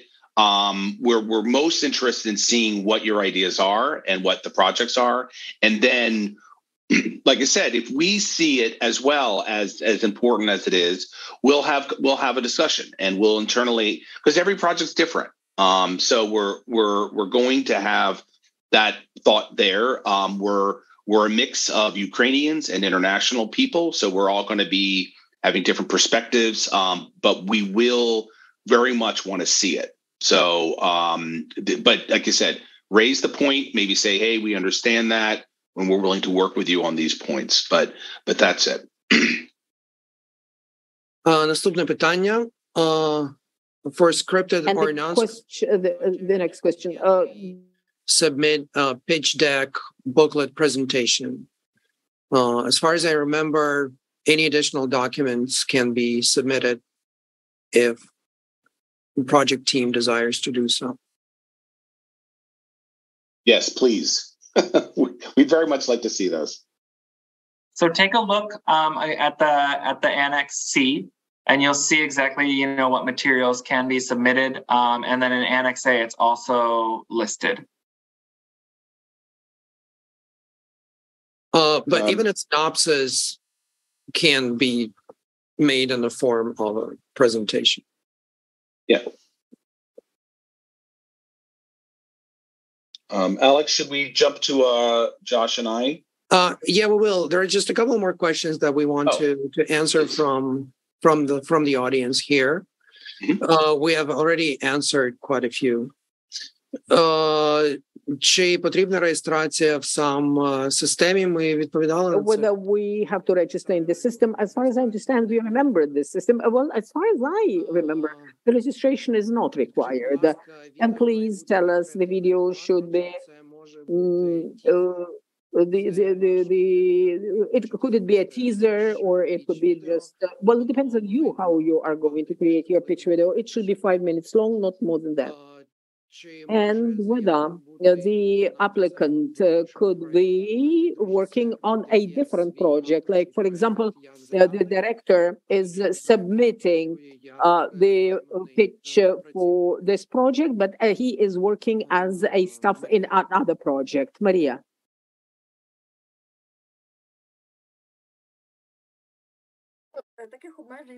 There are no limitations in RFI, but we still are going to check the teams which have submitted the applications to the PITCHUA Plus. So if we see that in various applications the same team is participating, we will have a question definitely whether this team is using different legal entities to submit the applications to the PITCHUA to have more chances to win in this competition, or so that at least one project will be selected. So definitely we are going to look at these cases on individual basis. We are going to look at the teams, please mind that. And there are the questions about them in the application, and we also asking you to attach the resumes of this stuff. So please don't use this approach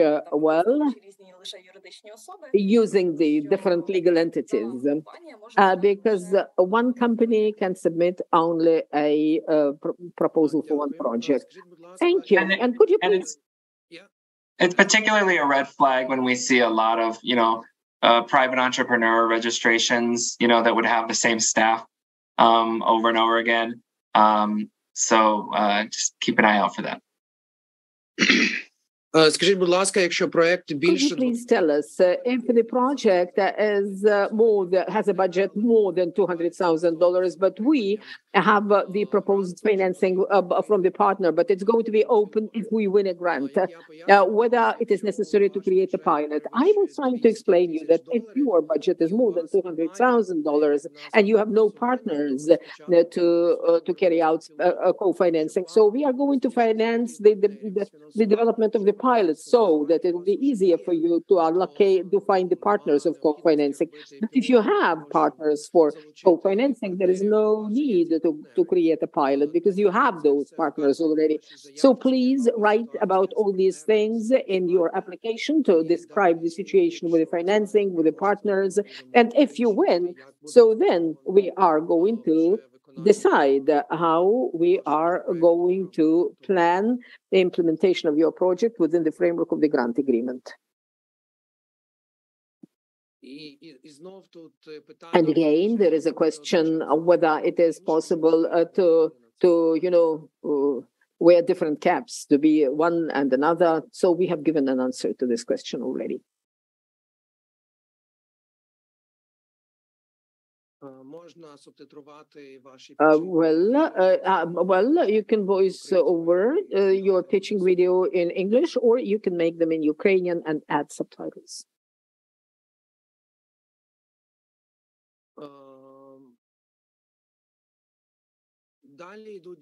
And there are very specific questions which we are going to answer in writing because they are very, very specific.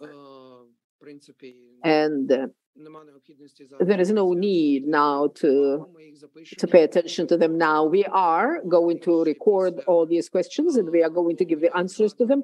Or maybe we will be able to give the answers to those after Adam and Josh are going to tell us how to develop a pitching video. They've joined us already and they will be able to ask the questions to Adam and Josh. And now I would like to give them the floor. Thanks for joining us. The floor is yours. Thanks, Alex. Oh, great. Hey, Thanks, Alex. Real quick, since I didn't get to jump in on the depiction of war and violence and things like that, just want to make it clear, I personally have worked on several projects with the program that involve war over the course of the years and have involved gun violence and shootouts and people dying on screen. So there are ways of doing this, and it just takes a collaborative effort, as Adam sort of pointed out, that you guys might have a specific vision, and it's sort of just kind of talking it out in terms of like how the actual depiction of it is actually sort of executed on the screen. And I can tell you personally, I have not run into a single issue with any of the creative teams about pushback in terms of like how it's ultimately executed. So we just want to make sure we completely understand that these are important parts in terms of depicting some of these themes and some of these stories that you want to tell, and we're here to support that. So we want to just make sure and reiterate that if you have these set pieces and these elements part of your project, don't feel discouraged by it. It's just sort of talking it through and finding the version that works best on screen. Yeah. Yes. So now Josh and I are going to run through quickly some points. All of this is covered in our videos that we have on the YouTube channel. So please take a look at that if you want more in-depth understanding. What we've done here is a little bit of a recap and kind of covering some of the big main points, but we're moving through them very quickly. So we don't really want to take the time to do something we've already done on video. So we'll do that. Let me pull up our little deck here because it's all about visuals, right? We have to do it too, just so you know. Okay. That should be it. Let's see here. Okay, up here. Is everyone seeing this? Let me see if I can play it.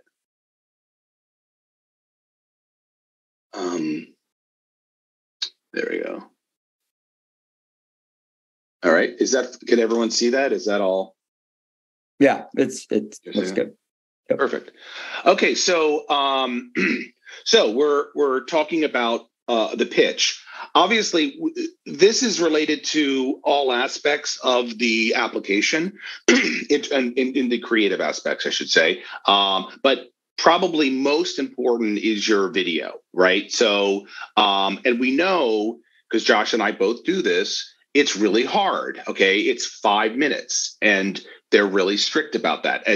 I've learned, I just had to do this like last month at a TV market. No, they're strict, and you have to convey your idea very quickly. So we say it again and again. It's an elevator pitch. It's got to be something that engages the audience quickly, hits the main points. But most important, as our friend Albert Einstein tells us, it's got to be clear, and you've got to understand what you're talking about. And that's how we know, right? So and when we talk about simple, we know these ideas are not simple. They're complex ideas. And that's the challenge to solve. But you've got to figure out a way to explain it simply and quickly. And, that will actually, quite frankly, that process helps you understand it better. So anyway, let's kick it off. So just at the top level, we have these sort of 7 key lessons, right, that are key points. And we'll go into detail on all of them, right? Take a look. It's around the clarity of vision. It's about understanding your identity. It's about the characters. It's about how you use the themes.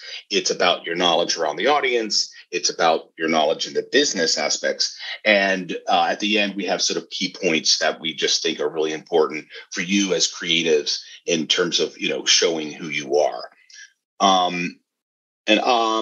Here, Alex, Josh, why don't you take the next one?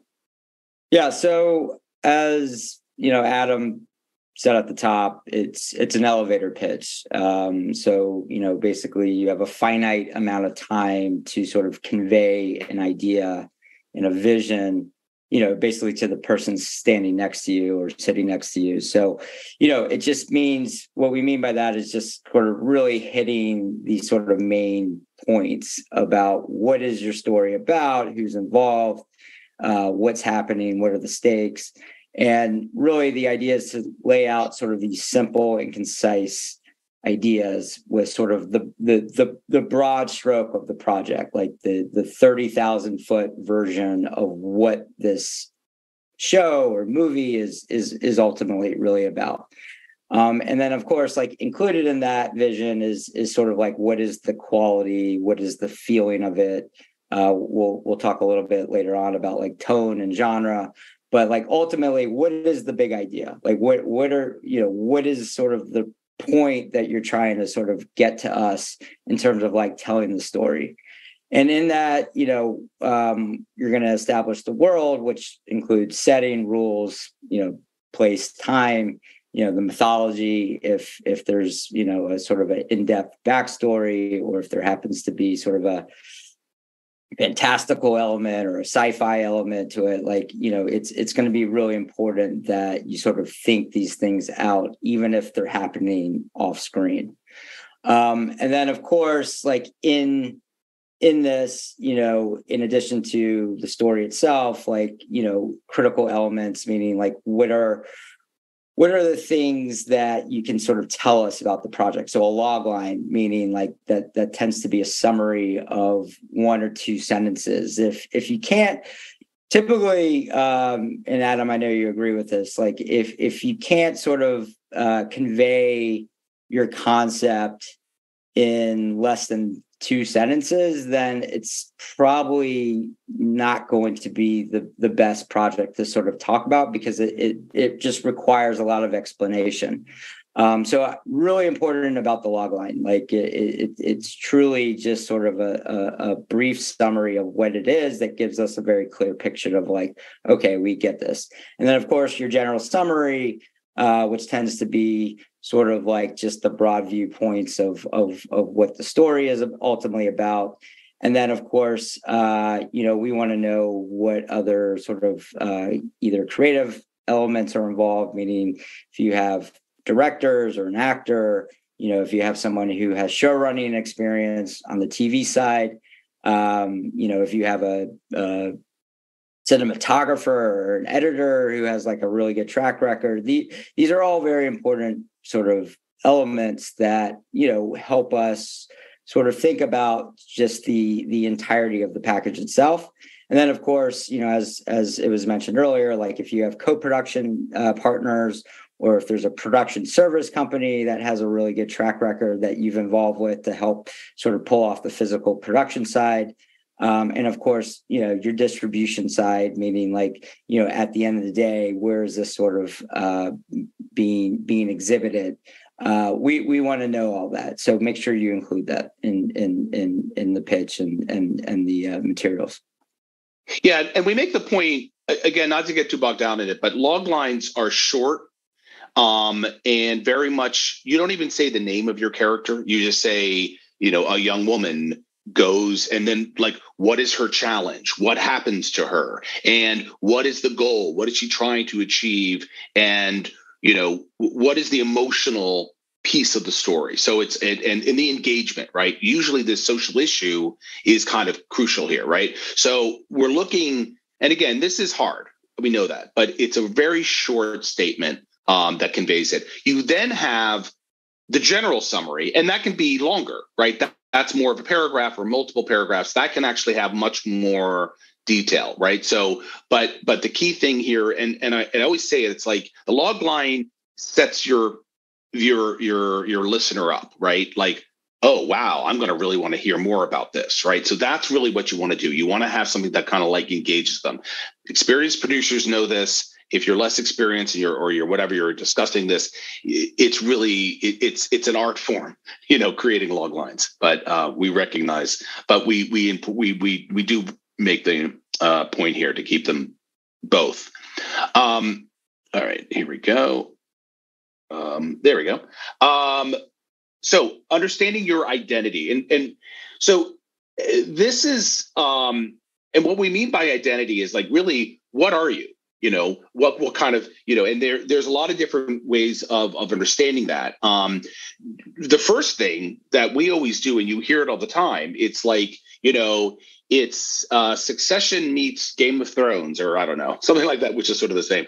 But it's like you have these two ideas or other existing shows or existing movies that are combined. We use that as short term in Hollywood. People have come to use it. It's a really good way to get people to understand, because you're including your sort of idea. We don't say you have to, because sometimes the shows you're referencing, people may not know, or or something like that. But generally speaking, that's just a helpful device. So, but it's really helping us understand what kind of show you are. Then there are the actual sort of industry terms and understanding. So first, there's format. Okay, even though you may know that this is a film and not a TV show, we may not know that. So make sure you say this is a feature film. This is a TV show. This is a web series. So whatever that is, if it's a documentary or docuseries, all of those things, just make sure you make it very clear. I can't tell you how many times, like, we'll be watching something and we're like, is this a scripted show about this real event, or is this a docuseries about the event? Just got to make that clear. That's the format, make that understandable. The second is then the genre, right? So this is, and when we say identity, this is so much who you are, right? Because this gets into all these other things. Is it a comedy? Is it a drama? Is it a dramedy, right? Like, so we understand that. Thriller, romance, all of those things that we come to know as like immediately we get, this is in our video, we make a reference to the Wizard of Oz, right? And we found a clip of a log line describing it in a newspaper, which was, the Wizard of Oz is really about a woman who goes on a killing spree and starts going to this land where she's killing people randomly. And you're like, that's not the Wizard of Oz. That's not a thriller. But so it's really important you understand the genre, right? Because people may think, okay, is this a drama, or no, this is a comedy, or, so you just want to make those points up front very clear, particularly, and like dramedy is a really perfect example, like, and it's fine that you have mixed tone, right?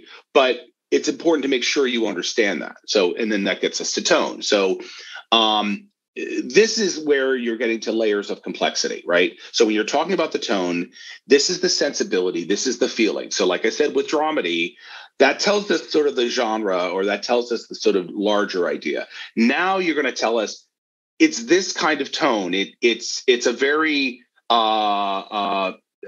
sarcastic kind of show. It deals with sort of that kind of humor where people are kind of like laughing at this sort of stuff, but it's doing this in a way that's also about a lot of the drama or something that's going on. So we just understand what tone you're trying to achieve. Again, tone is a really hard. Oh, what's that? Yeah, no, and Adam, I was gonna just jump in real quick. Yeah. and I don't know about your experience, but typically I find tone to be sort of like tends to be like the number one issue early on in discussion based on past projects is sometimes people have sort of this broad sense of what they want to convey, but then haven't really thought about what the tone is. And when it's being pitched to us, it might come off one version, even though you yourself might be thinking of a different version. So the more specific you can be, the better. If it's a war movie that has sort of a Saving Private Ryan type vibe to it, that's really important because that's very different from a war movie that is sort of broader and less grittier. So the more you can kind of convey what the feel and the vibe of your story is, it's just going to help paint a picture for everyone listening. Yeah, and that's why references are really helpful. So when you can refer to other shows or movies that are reminiscent, right? We know it's not the same. And also we understand that in some cases there may be a Ukrainian film or a Ukrainian TV show that we may not know or the people may not know. So that's fine. You can reference it, but it's just helpful. Again, Josh, your point is 100% right. The tone is always a really hard thing. It's a really hard thing to explain.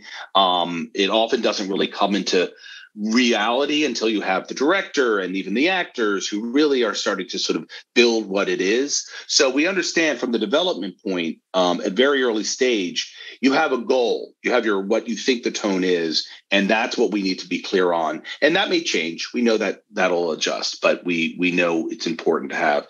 And then finally, and it's all about the rules. But in this case, genres have rules. You have and formats have rules, right? In terms of, well, there's literally time, if you're making an hour drama and your episode's only 30 minutes, well, okay, it's not quite an hour, right? So if you're making a feature film and it's only 60 minutes, okay, you're not, that doesn't really work as a film, right? So there are like very simple basic rules in terms of the format, what's there. The genre, each genre has rules. They have tropes and all these sort of things that, we're going to be looking for. It doesn't mean you can't break them, right? All great filmmakers do stuff and alter them, or they mix genres and they do different things. So we're not like rigid. You can't do it. But Josh and I know stories really well. Hollywood sort of led this, but this is really internationally accepted. I think these things are there for a reason. Comedies or romantic comedies have certain things that they're there for a reason, right? And we're going to be asking those questions to you. And if you're saying, no, we're not going to do that, well, we want to know why. We want to know what's your reason for not doing that, right? A lot of questions come up. For example, I was working on a project a number of years ago where it's a historic, great project around a very well-known book, but the filmmakers had sort of done this interesting thing where it was more of a tone kind of thing, but it was also perspective, where they were doing each episode as a kind of different point of view of what was happening. And I sort of challenged them on it. I said, look, you're doing a family saga story. It's very subjective, and your audience is going to care about these characters. So if you're going to start to shift perspective, that's going to create an objective kind of point of view. The audience isn't going to have a subjective understanding. So they began to go, you're right. We understand that. So we actually then made, even though they were very far along in the development, we were able to make some changes to the story so that during the early wedding scene, for example, you meet all the characters. That's something you see in a family saga. You have to have that early on. Those are sort of the rules. So when we say rules, there really are, and we're going to challenge them to you. And again, not to tell you what to do, but to tell you this is what is expected on these things. So it's really about that kind of understanding. All right, next. So vivid characters. So the characters are just as important as your actual plot and storytelling. And this is something that I feel like Adam and I really sort of try and hit home in sort of the development mentor process is really bringing out these sort of multi-layered characters. And I always say, like, good characters can make up for bad plot, but good plot can't make up for bad characters, right? And it's really important that your characters are interesting, because that's going to be the thing that ultimately sucks in the audience. You can only cheat so much with storytelling. So, but for the sake of the pitch, we want to make sure that you're really focused on who your main characters are, and of course that means who's your protagonist. If you have multiple protagonists, make sure you sort of sketch those characters out. And then, of course, pretty much every story has a villain, which is your antagonist. Sometimes there's multiple antagonists. So again, really focus for now on who these main characters are, and think about them both big picture, and we want to make sure you have kind of a sense of who they are, right? Like it's important that it feels like you guys have sort of put some thought into sort of the, not just who they are as characters, but also like what is their story along the way. What's their beginning, what's their middle, what's their end, and where do they end up? And of course that is often referred to as the character arc, right? And these character arcs are critical in sort of creating both an emotional attachment to the story, and then also a cathartic, fulfilling attachment to the story. And of course, these arcs are both, there's multiple arcs, right? And they're often tied to stakes. And as it says on the screen, there's the outer stake, which are, what are sort of the tangential obstacles that our characters have to overcome, whether that's a road trip movie, whether it's a war movie, whether it's, getting back to a family. Those are sort of the exterior physical stakes that our characters have to go through. But one of the things that is important is sort of the inner stakes, right? In terms of like, what is that person having to deal with internally as a character? What are they having to face as a result of this journey that is going to change them along the way? So we want to make sure that your character at the beginning of the story ends up being a very different character by the end of the story. And that's only because of what they've learned about themselves along the way. And then the third part of the stakes is, of course, the thematic stakes. And we're going to talk a little bit in a bit about the different types of themes, in addition to the PITCHUA themes that you guys should be thinking about. Yeah, so we could talk. I mean, again, we have a video, stakes. I will be asking stakes, and Josh will be asking. Stakes are really important. They're very critical to understanding your arcs and all that. So, and again, you don't have to necessarily, I mean, we're going to, ideally, the stakes are in your summary. It should be very clear what those are, right? You don't have to necessarily call them out specifically. These are the stakes, but, be aware of that. Certainly, if you get the first, round, we're going to be digging into that deeper in our doctoring. Another point about just, the characters that you mentioned, in the very basic real version of any kind of story, your supporting characters are usually challenges. They represent something that directly impacts your main character, okay, or your main character. So, but you don't have to mention all your characters, right? We get it. There's a lot of different challenges that come along the way. But here's the example in Breaking Bad with Walter White, the chemistry teacher he's breaking bad. He's selling drugs. He's selling meth. And when you're pitching that story, you also have to mention the minor character of his brother-in-law, who is a federal drug officer. So he's literally living with or living among the guy who would be putting him in jail, right? So that's a really important character to have in your pitch, because even though he's minor, it kind of represents, oh God, this guy's got some real problems, right? I mean, other than just illegality. So it ups the stakes, and that's why it's why the show is great, but it also is something that you'd have to maybe include in the pitch, even though the brother-in-law is a minor character. So just keep that in mind. Don't mention all your characters. Just look for the ones that are really critical. All right, so themes.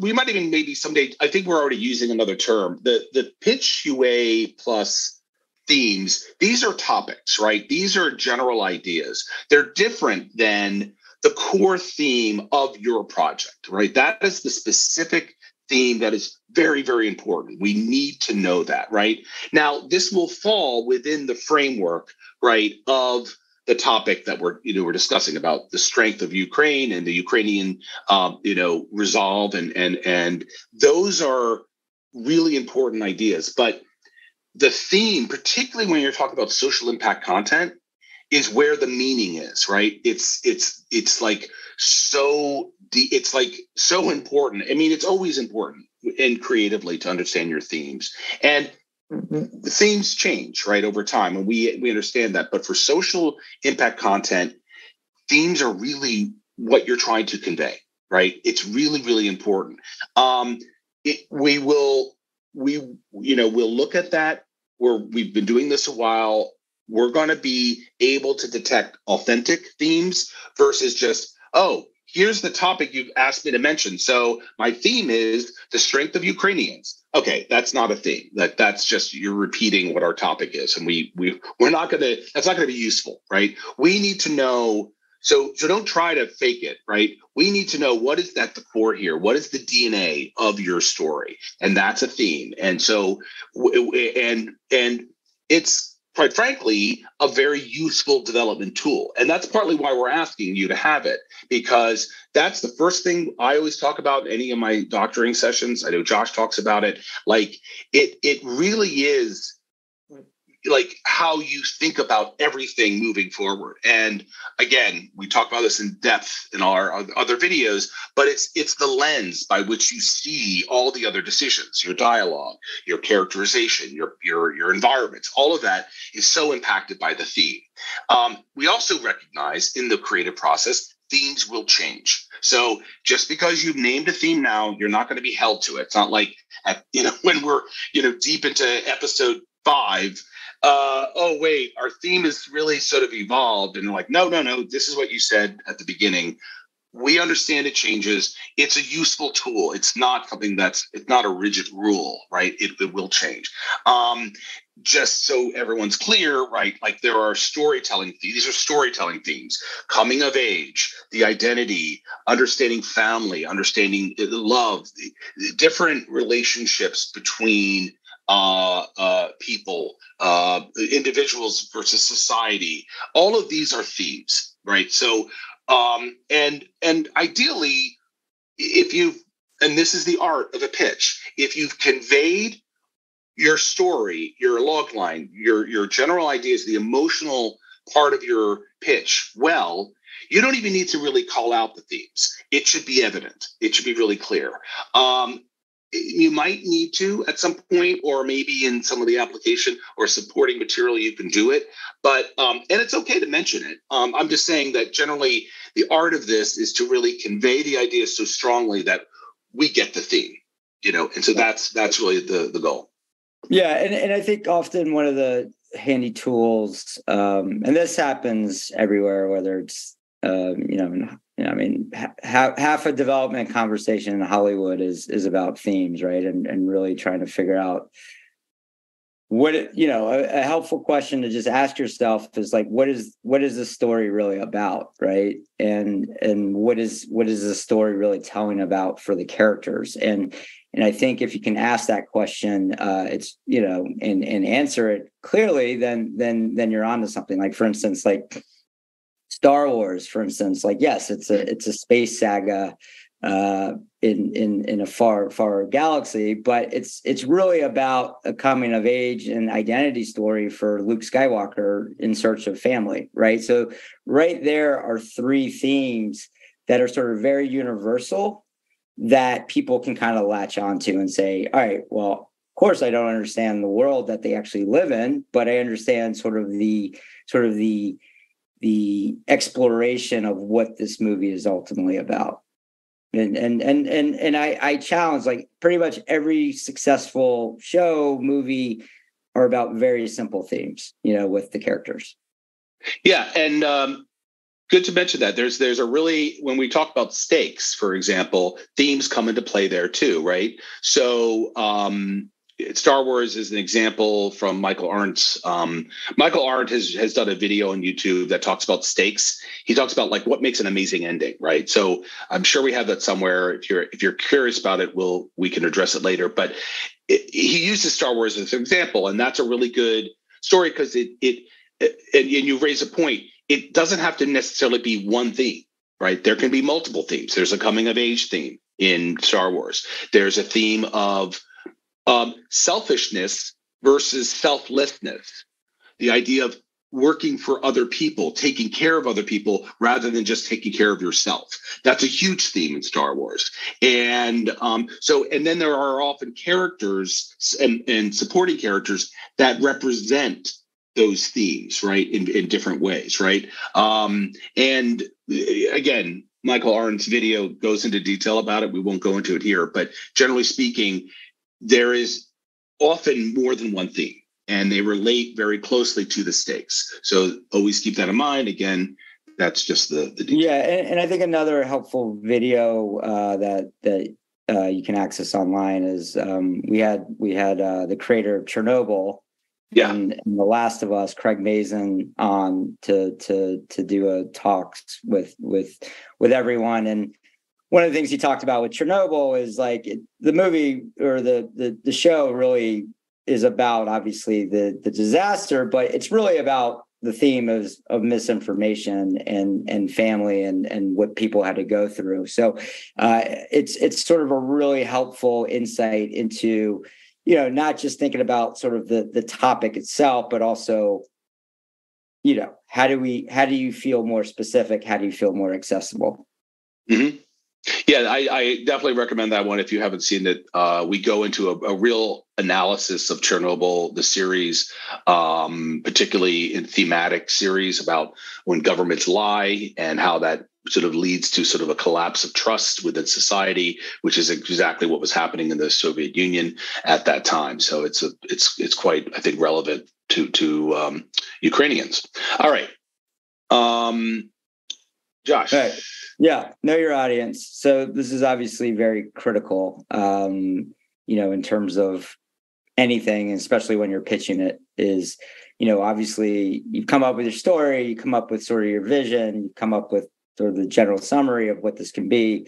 It's really important to also have like sort of an understanding of ultimately who this is for, right? Like if you are doing an animated series, it's going to be hard to convince us that an animated series is appropriate for, adult 65 and older, right? Like you just want to make sure you have a sense of who you're targeting. And as we like to say, be as specific as possible. That includes age range.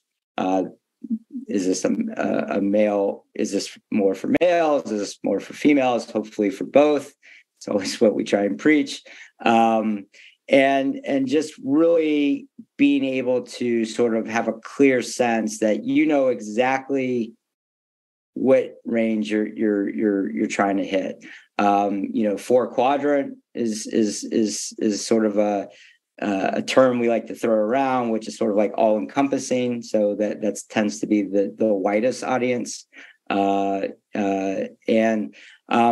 also talked about identity, sort of a secondary group, and again, avoid generals. Like, don't say like, oh, this is for females 14 through 65.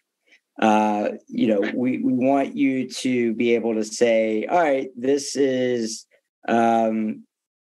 I'm trying to think of a good example. Like, this is going to speak to mainly females, sort of in, could be for teenagers all the way up to 30-year-olds, right? Right. So or I may say even more specifically, like, this is for mothers between 25 and 40 who have young children and are dealing with this particular issue or something like that. So, Josh, I'm going to jump in a little bit because we actually early in our whole event, we actually discussed this. So, so I do want to stress one point, which you sort of made, but I want to make it clear is there are multiple sort of targets, right? So there's the core target.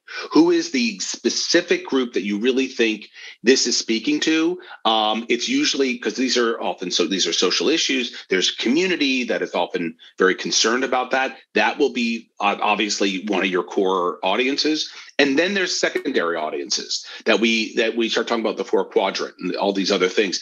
That's where you're like, okay, but the way we're approaching this is accessible so that people who are not necessarily knowledgeable about this topic or don't really understand it will appreciate it. And they'll understand it because we have this other character who plays video games in it.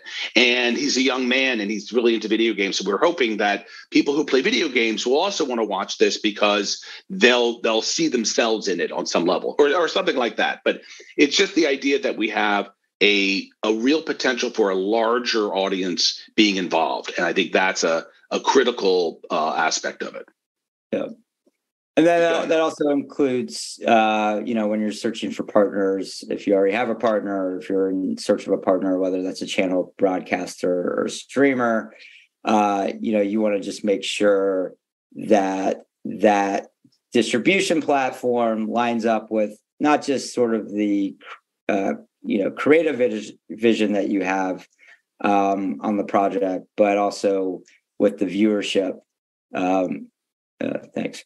And then also, like, where will your audience be able to watch it? Is this theatrical? Is this on demand? Is this through a streaming platform? Will this be done through linear television? Oftentimes we're and I know a lot of the projects previously are already doing it sort of multi-platform where it'll be viewed on a broadcast channel, but then also released on YouTube, right? So that many different sort of demographics and audiences can get access to your project to see it. But again, we want to know sort of like what the strategy is for that. So. And this is also because this, again, we talked about this earlier. There's a special new category for bonus points, right? This is a good way to start including that, right? And this is a chance to really show your knowledge and understanding of the audience, which is really what we're talking about here. It's saying, okay, well, yeah, we're going to be on this channel, or that's our plan, is to approach the national channel or to approach this streamer or whoever you're talking about. But we also planned, because this is so important for, young people or people in college, that we also are, looking at an audience of people at different universities, and we would do special screenings of the show or of the film and that sort of thing. So this is where you start to show, we're looking at alternative ways or other ways of reaching people. This is what we mean by multi-platform. We intend to do a social media campaign around this topic, and working with this NGO or these different communities so that the core audience will know about our project, but hopefully also we can generate more discussion. The example I gave, which it's something I don't know if it's directly involved, although it was mentioned. We were involved in supporting a project, Borscht, the special ingredient, which existed initially as segments of a morning show, I think on 1+1, and it then was reformatted into a film, and that film went around internationally. And whether it was this show or not, but what happened was a larger discussion happened internationally about the concept of what country has the heritage of borscht. And obviously, Ukraine is central in that and was recognized as the heritage of that soup, of that food. So it was an interesting effect of that project where a conversation started happening about borscht and Ukraine's sort of unique sort of ownership, if you will, of that food. That's the kind of thing we're interested in seeing, where conversations start. And that's an unusual one because it's not necessarily, we didn't necessarily anticipate that, but that's what happened. And I think that's what you'll find is that it particularly when we're talking about this, obviously the war is dominating the headlines, and that's a big conversation. But there are so many other aspects that we're learning about Ukraine as a result of this war that the world is now seeing about Ukraine. Josh and I have had the honor and privilege to meet many people there, to work with you. And we have been so amazed at the people and the resilience of the people there. Now the world is seeing it. And there are all these different ways of showing that. It doesn't just have to be about the war itself.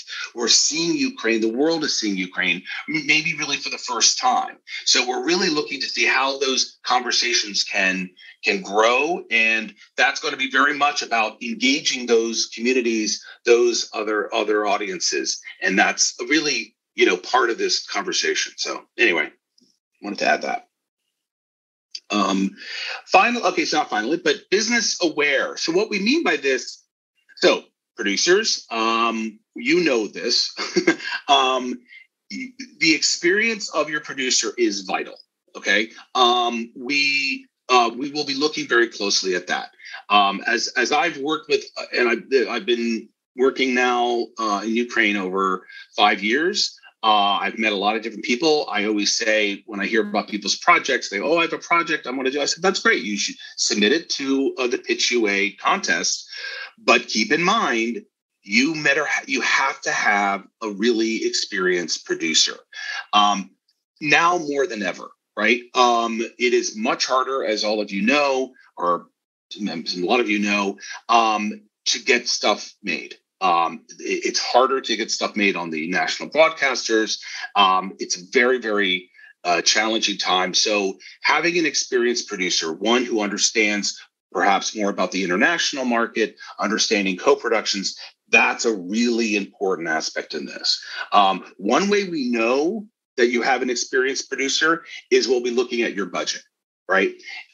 Submit your budget and be as thorough and as complete as you can. Obviously, it's anyone knows you haven't written a script. You're not basing a budget on anything. You have to look at comps, other projects that are comparison. But again, that all shows your experience. That will indicate a lot for what that is. And another point is look, we have a limited amount of money that we can provide, that USAID, and in this grant, you will have potentially other partners. But again, it is very challenging right now to get the financing. So be realistic, right? So when we're looking at that, recognizing the limitations of the financing is part of this process. That's what a good producer knows. So if you're talking about a sci-fi project, I love sci-fi. I would love there to be a sci-fi project, but okay, there's a lot of costs that can be involved in that. So how are you going to do that? Do you have the skills to actually do that? Do you have people that you can do that at a price that is within the budget range? Or are you setting it in a way that's very, very small? Like there are really clever sci-fi movies and TV shows where there isn't a lot of money in budget because they figured out a way to do it where it's all off screen, or they figured out ways that isn't there. Obviously, we know there are going to be projects about the war. Okay, well, how are you going to do sequences, right, that involve lots of people or things that are happening? Again, all of this has to be thoughtful. So if you're proposing an idea like that, we're going to be looking very carefully at the realistic approach and the budget and what you're thinking. And again, the strategy for your financing, that's again the experience of your producer. We are very interested in hearing about co-productions. That's why we are flexible about different positions and who's who's doing what jobs, because we understand those are needs based on co-production. The broadcasters who you're talking to, or you have an agreement with, or a letter of intent with clear understanding or an agreement, or acquisition strategy as well, right? So that's part of it too. We're very interested in that. We want you, if you're already down the road on this, please let us know. We're very open to it. We also will be here. If the project can move forward, we're going to be involved in helping with that as well as best we can. The grant itself, and obviously USAID is not set up for that, but there are, both Josh and I are producers. I've been working a lot internationally. There are other sort of sources of financing, and we even have these other talks that Josh and I have given, and we'll be continuing to give talks about international co-production opportunities and support mechanisms that are out there. So we're going to be available to help you with this, but this is obviously a really important part of the conversation right now. Anything to add, Josh? No, I think you covered it really well. All right. All right. All right. Last but not least, be flexible, be excited, be you. I know you asked this question. I asked this question. We want to know why you wanted to do the story. Like, what is it about the story that's important to you? Because if it's important to you, it means you're going to take, interest and enthusiasm and sort of interject that all into the project itself. As we talked about, be open to suggestions. You never know where something might lead. As consultants, we're not here as obstacles. We're here to help with the project. We all want sort of the best version of the project. The whole program does. So we're here to basically be sort of your wingman, essentially, in terms of like the journey and the development steps towards trying to just find the very best version of what you're shooting for and what you're trying to achieve. Enthusiasm is key. As we love to say, if you're not excited, then nobody's going to be excited. And that comes across very transparent. We'll know right away whether or not you actually seem interested in your own project. So it's really important that enthusiasm comes across both in the actual writing, and then also the visual pitches themselves. So make sure to just sort of keep that in mind as you guys are sort of putting all your material together. And then as we just talked about, it's also really about you. We want to know, like I said, why are you telling the story? How is this important to you? Do you have sort of a personal connection to it? Because that's always important. There was a project 3 years ago that turned out to be very different from the project that was initially pitched. It turned out to be obviously much better, but one of the things that really resonated with us as we were considering things was that there was a personal relationship with the character in which the story was loosely inspired by, right? So we knew whatever was going to be told, there was going to be this sort of authenticity and sort of this idea to sort of protect the characters and protect the story. And then it was really about sort of then at that point molding sort of the structure and the best version of it. But all of these things we want to know about because they do play a factor in terms of consideration and in terms of moving forward with projects themselves. We want to see that smile, and we want to feel that feel that energy and feel that love for what you're trying to pitch. And so, Josh, if we're going to be wingmen, I want to be Iceman, and you can be Goose. Okay, right. Just so we're clear. All right. All right. Well, the problem is I can't grow a mustache, so I might be in trouble. You'll have to come up with another call sign. Okay. Sorry for the Top Gun references. Just while we do it. Okay. And with that, actually, I think we've covered our presentation piece. And now we're open really to questions and just to sort of get to kind of what you're asking. Alex? Thank you, Adam. Josh. Я хочу запропонувати вам поставити, я думаю, Джошу, запитання, які I would like стосуються... to suggest that you ask the questions and put them to Adam and Josh and just exactly ask them not about the organizational aspects of submitting to submit the proposal. But you can ask the questions which are not related to the formal side of it, and you can ask those questions by using the microphone, but please raise your hand if you have any questions to Adam and Josh. Так, у нас є один охочий поставити. Hello. Hello? Do you hear me? Yeah. Hello. My name is Bella. I'm from PITCHUA Films. Thank you so much for such a great presentation. And my question is about the script synopsis. I'm not sure that it's 100% for the presentation you did now, but as I understood, I read before the questions and answers that we can apply with the synopsis only. And my question is that if there is the script doctoring, how that going to happen with the synopsis if there is no script yet? Because to write the script for the feature, we need like at least two months at least. Oh yeah, no, we expect that. Our doctoring gets we start with the very fundamental questions about what the project is, about what you're trying to achieve with the project. What are your themes, right? Which we keep hitting on. So, and we would be exploring the ideas and discussions that we would then, and this would be in the first round, right? Like the early doctoring, where we would say, okay, what are the kind of characters?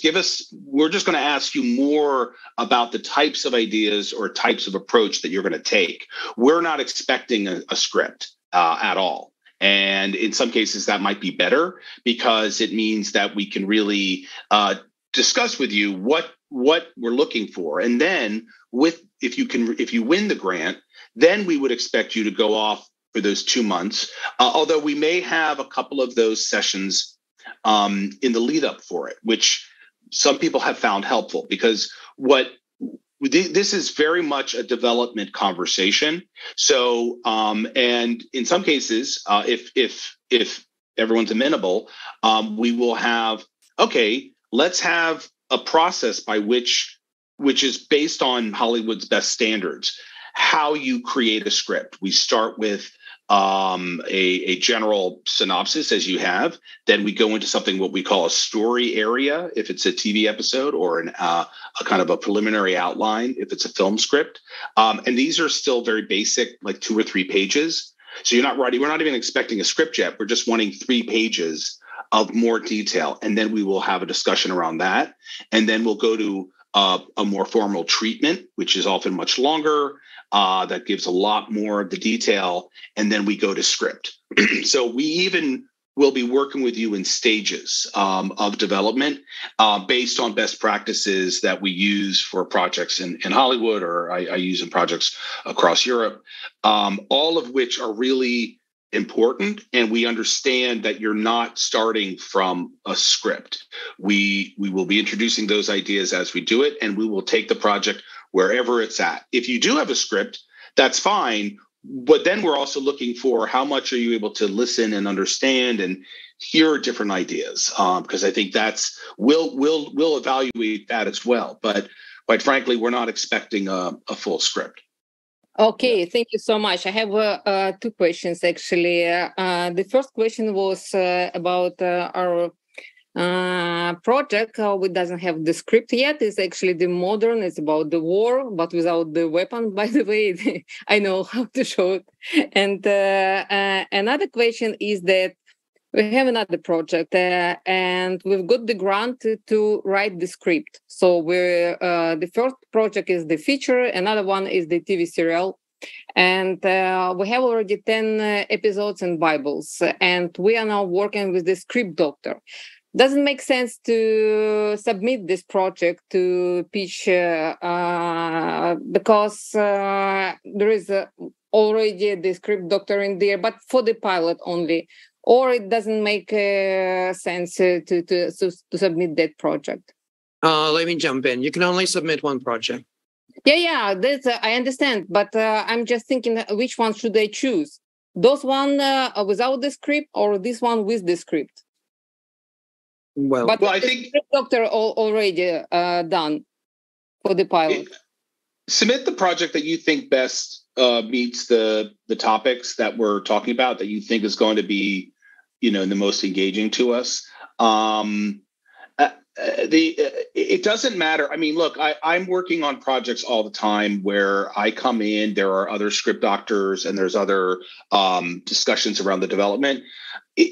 Generally speaking, what I find is that I agree. I tend to agree with script doctors. There may be some slight, terminology or difference of opinion on certain things, and that's fine too. But we're used to working in that kind of way, so that isn't an issue if there is a script or if there's already a process in place, and that actually can help you, because that means maybe it's further along and we recognize this as a project that could, is already at a higher quality or a higher level, so that can be a benefit.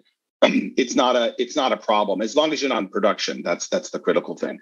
And Alex, answer my question. When they can only submit one project, or only one project will be selected? Only submit one.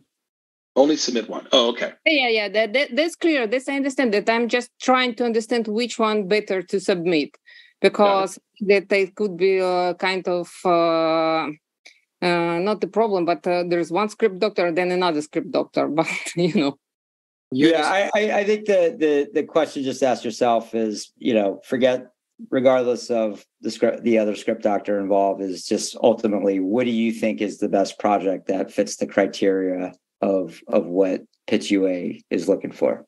Okay. Thank you so much. Thank you. We hope to see you later on the script doctoring sessions. Thank you. Thank you, Bella. Thank you. І я хочу ще раз прояснити, що And I would like to explain again, the doctoring, which is written down as the stage of PITCHUA Plus, which will take place for the teams selected into the shortlist, is not script doctoring. This is the doctoring of your applications. The international experts will help you to prepare your applications better for your final pitching. And obviously, they will be working with the materials which you have available. But what was mentioned by Adam will already take place after we select the winners. And then we will provide the work with the experts on your scripts. You will develop them together. We have one more person who would like to pose the question. Please. Alexander, do you hear me? Yes, we do. I am very happy to take part in your competition because I've already have been the winner, and now I have the project which is now being implemented. So I'd like to say that this is the best competition in Ukraine, because you are helping to create the product, and you don't filter as all the others to have fewer competitors, but you are really helping. That's very nice. And I also have a question. Before that, I could submit one project from my enterprise, and the second project was submitted from a different producer center, where I also used to be a producer. So can I submit like that again? Or should I do that only with one project again? Maria Spencer, could you answer this one?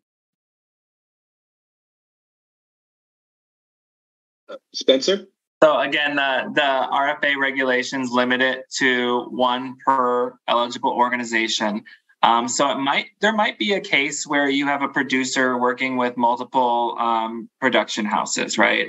If we saw the same producer submitting 8 concepts, obviously that would be a red flag. So we're going to be taking that on a case-by-case basis. But ultimately, we're looking at individual companies who are genuinely individual submitting one concept per company. So if they engage, the same, 2 companies engage the same writer, that's fine. But we're not encouraging people to come with, if you as an individual have 5 different ideas, we're not really encouraging you to go to 5 different companies and just submit 5 different ideas, just because it's a different registration. The point is to spread the opportunity to multiple different organizations. Hopefully that's clear. Yeah. Okay, yes, thank you. Adam, Josh, there was one question here in the chat that I would like to address to you. It says here that the script addresses the war. It's about the war, and the son is rescuing his mother from the occupied territory, from behind the enemy lines, and there is an episode with the death of one of the female characters. So what would be considered as an overt graphic violence scene, and what would not be considered as such? What would be your advice to depicting such a scene? Yeah, and again, as I said at the top, I've worked on a lot of war projects through the program where people do die on screen. So I just want to be clear that we're not saying nobody can die visually or part of your story. Like we recognize that's going to be obviously part of reality. It's more of like sort of the depiction and like how far do you go with sort of the gore and the sort of the quote unquote the blood or the killing. Like if you tend to watch the projects that come out of this, people get shot, but you don't see blood, or you don't see you don't see people getting blown up and limbs sort of exploding left and right. It tends to be sort of you see the character get shot and die, and it is again you see it visually. You let the viewer sort of like kind of create in their own head in terms of like how that character might be dying or what it might be looking at, but it's really sort of like avoiding some of the gratuitous blood and gratuitous sort of exploit things that you might actually see if you were there in person. So, and again, we'll kind of talk it through because everything's different. Every set piece is different. Every person who dies on screen is different, and it's just really trying to find sort of that. Sort of that way and path in that, you guys will be happy about. And then also our, partners at USA will be happy about as well. So. Yeah. And just look, we understand, we expect that, we want to see that. But like with everything, you don't know it until you see it. And this is something that we will have a conversation with you about. Please don't not include it, and we want to see it. We understand. Like Josh said, we've been dealing with this for a number of years. So if anything, we will have a conversation with you at some point in the doctoring about this and about different approaches, about if you're open to different approaches about how you would show this, or what are you thinking in terms of how to visualize this. So those are questions that we will just engage you with, both in terms of, as Alex pointed out, for the pitch, our doctoring for your pitch, as well as the later work for the script.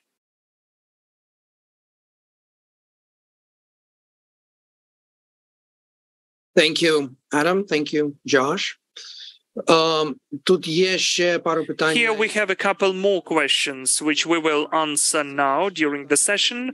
All the rest questions will be answered in writing. We have the link in the chat to the page where we answer all of your questions. There is an important question here.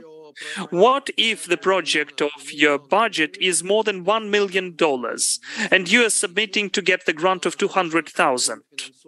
First, we fund the production of the pilot of the form which you considered to be necessary, to find other partners for co-funding. But what will happen if the pilot is produced, but then till the end of the project of TCA, you fail to find the full sum of money? Will you need to take back the money which you already got? As for grants of PITCHUA, you do not give back the money which you already got from the project. So if something like that happens and the grant contract is suspended or cancelled because of some reason, of course it's sorrowful, but you will not have to give back the money. And all the materials which you developed during these times, the rights to all the materials are yours. If this package, which is funding the production of pilot, includes the development of the script will be yours. The rights for the script will be yours. And altogether, even if you implement the whole project, still all the rights are yours.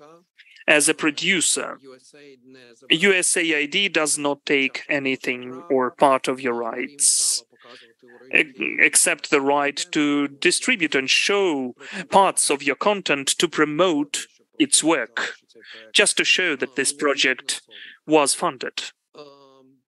I would add, Alex, to that, if your project is at a budget at that level, that is, and in order for us to get involved, it really will be how strong and powerful and important your idea is and what your pitch is, because that's going to be part of our conversation. You know, we're going to say, wow, this is a really big budget, but what an important idea, or how incredible this story is. So you're going to have to really convince us, right?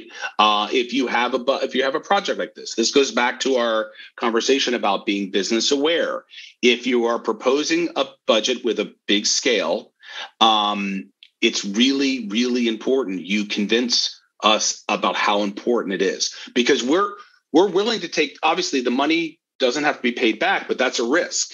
We're willing to take that risk with you if you convince us how this story has to be told.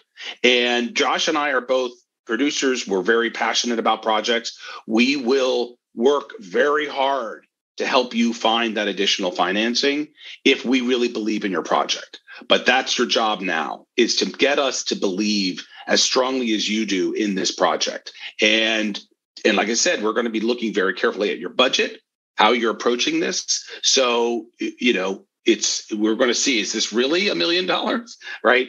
Or is it more? Are you being even realistic on that? Like, there's a whole, you know, that's the experienced producer part of this. So keep that in mind, particularly with the bigger budgets. That's why your pitch is so important. I mean, you know, Josh, what do you have to say about that?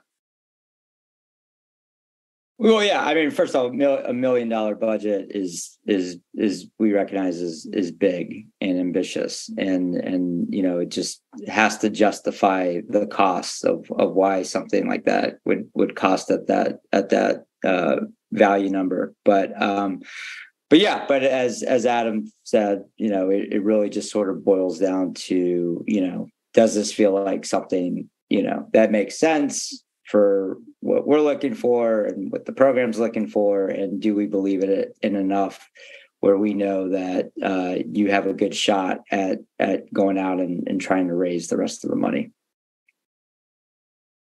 Thank you, Josh. Є ще одне питання. There is one more question which I'd like to answer now. Will there be an audit at the end of the grant period?